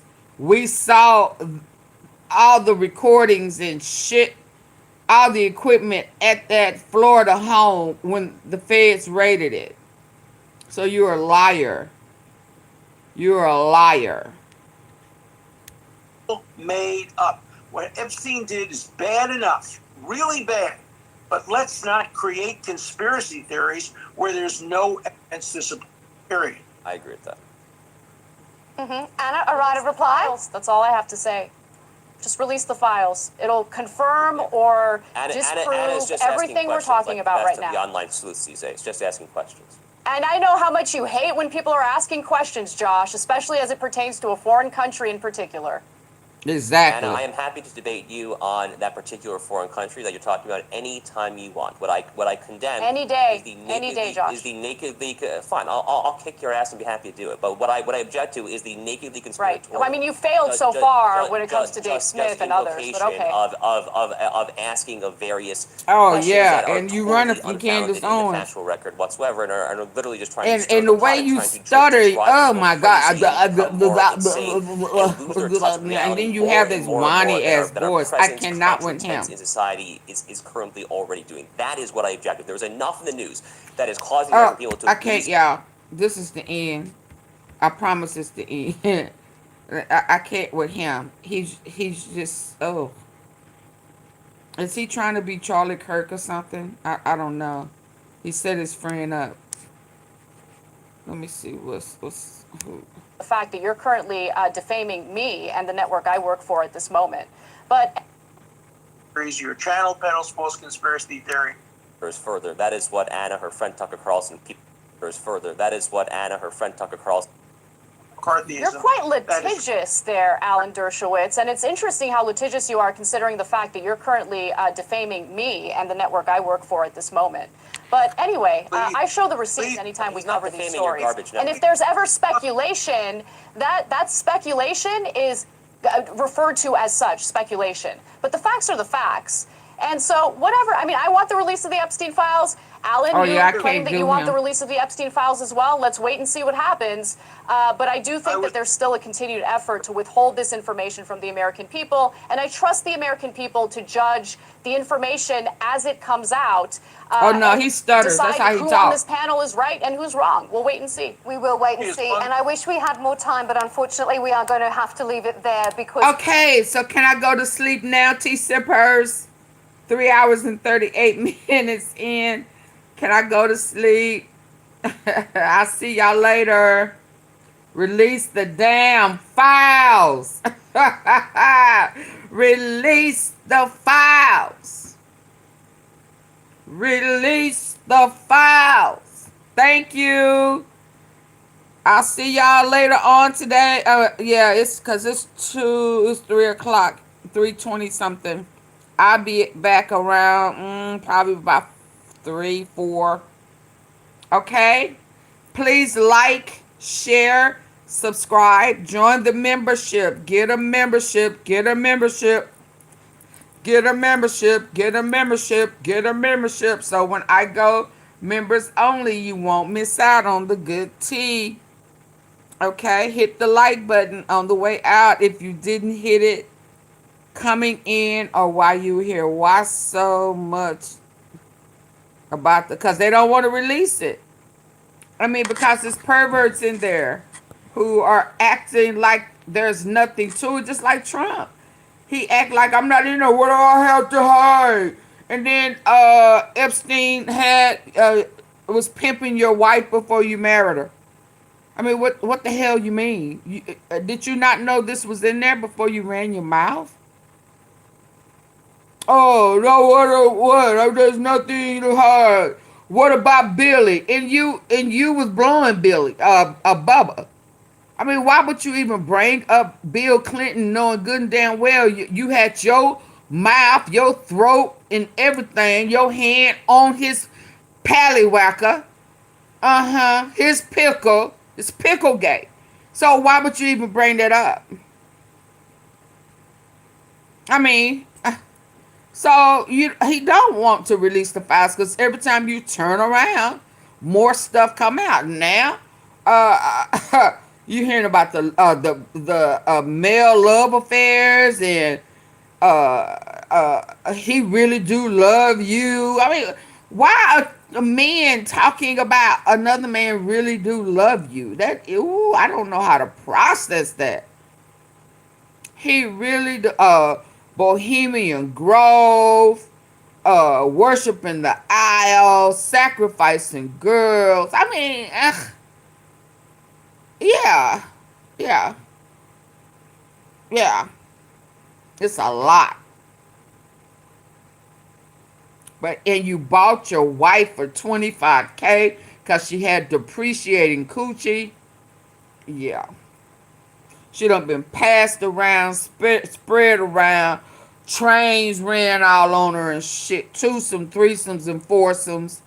Yeah. And you bought her because she had some depreciating coochie. Dilapidated. Let me go to sleep. Hey, bye Amsterdam. Bye Dorothy. Bye y'all. Bye Janine. Have a good one. Sleep tight.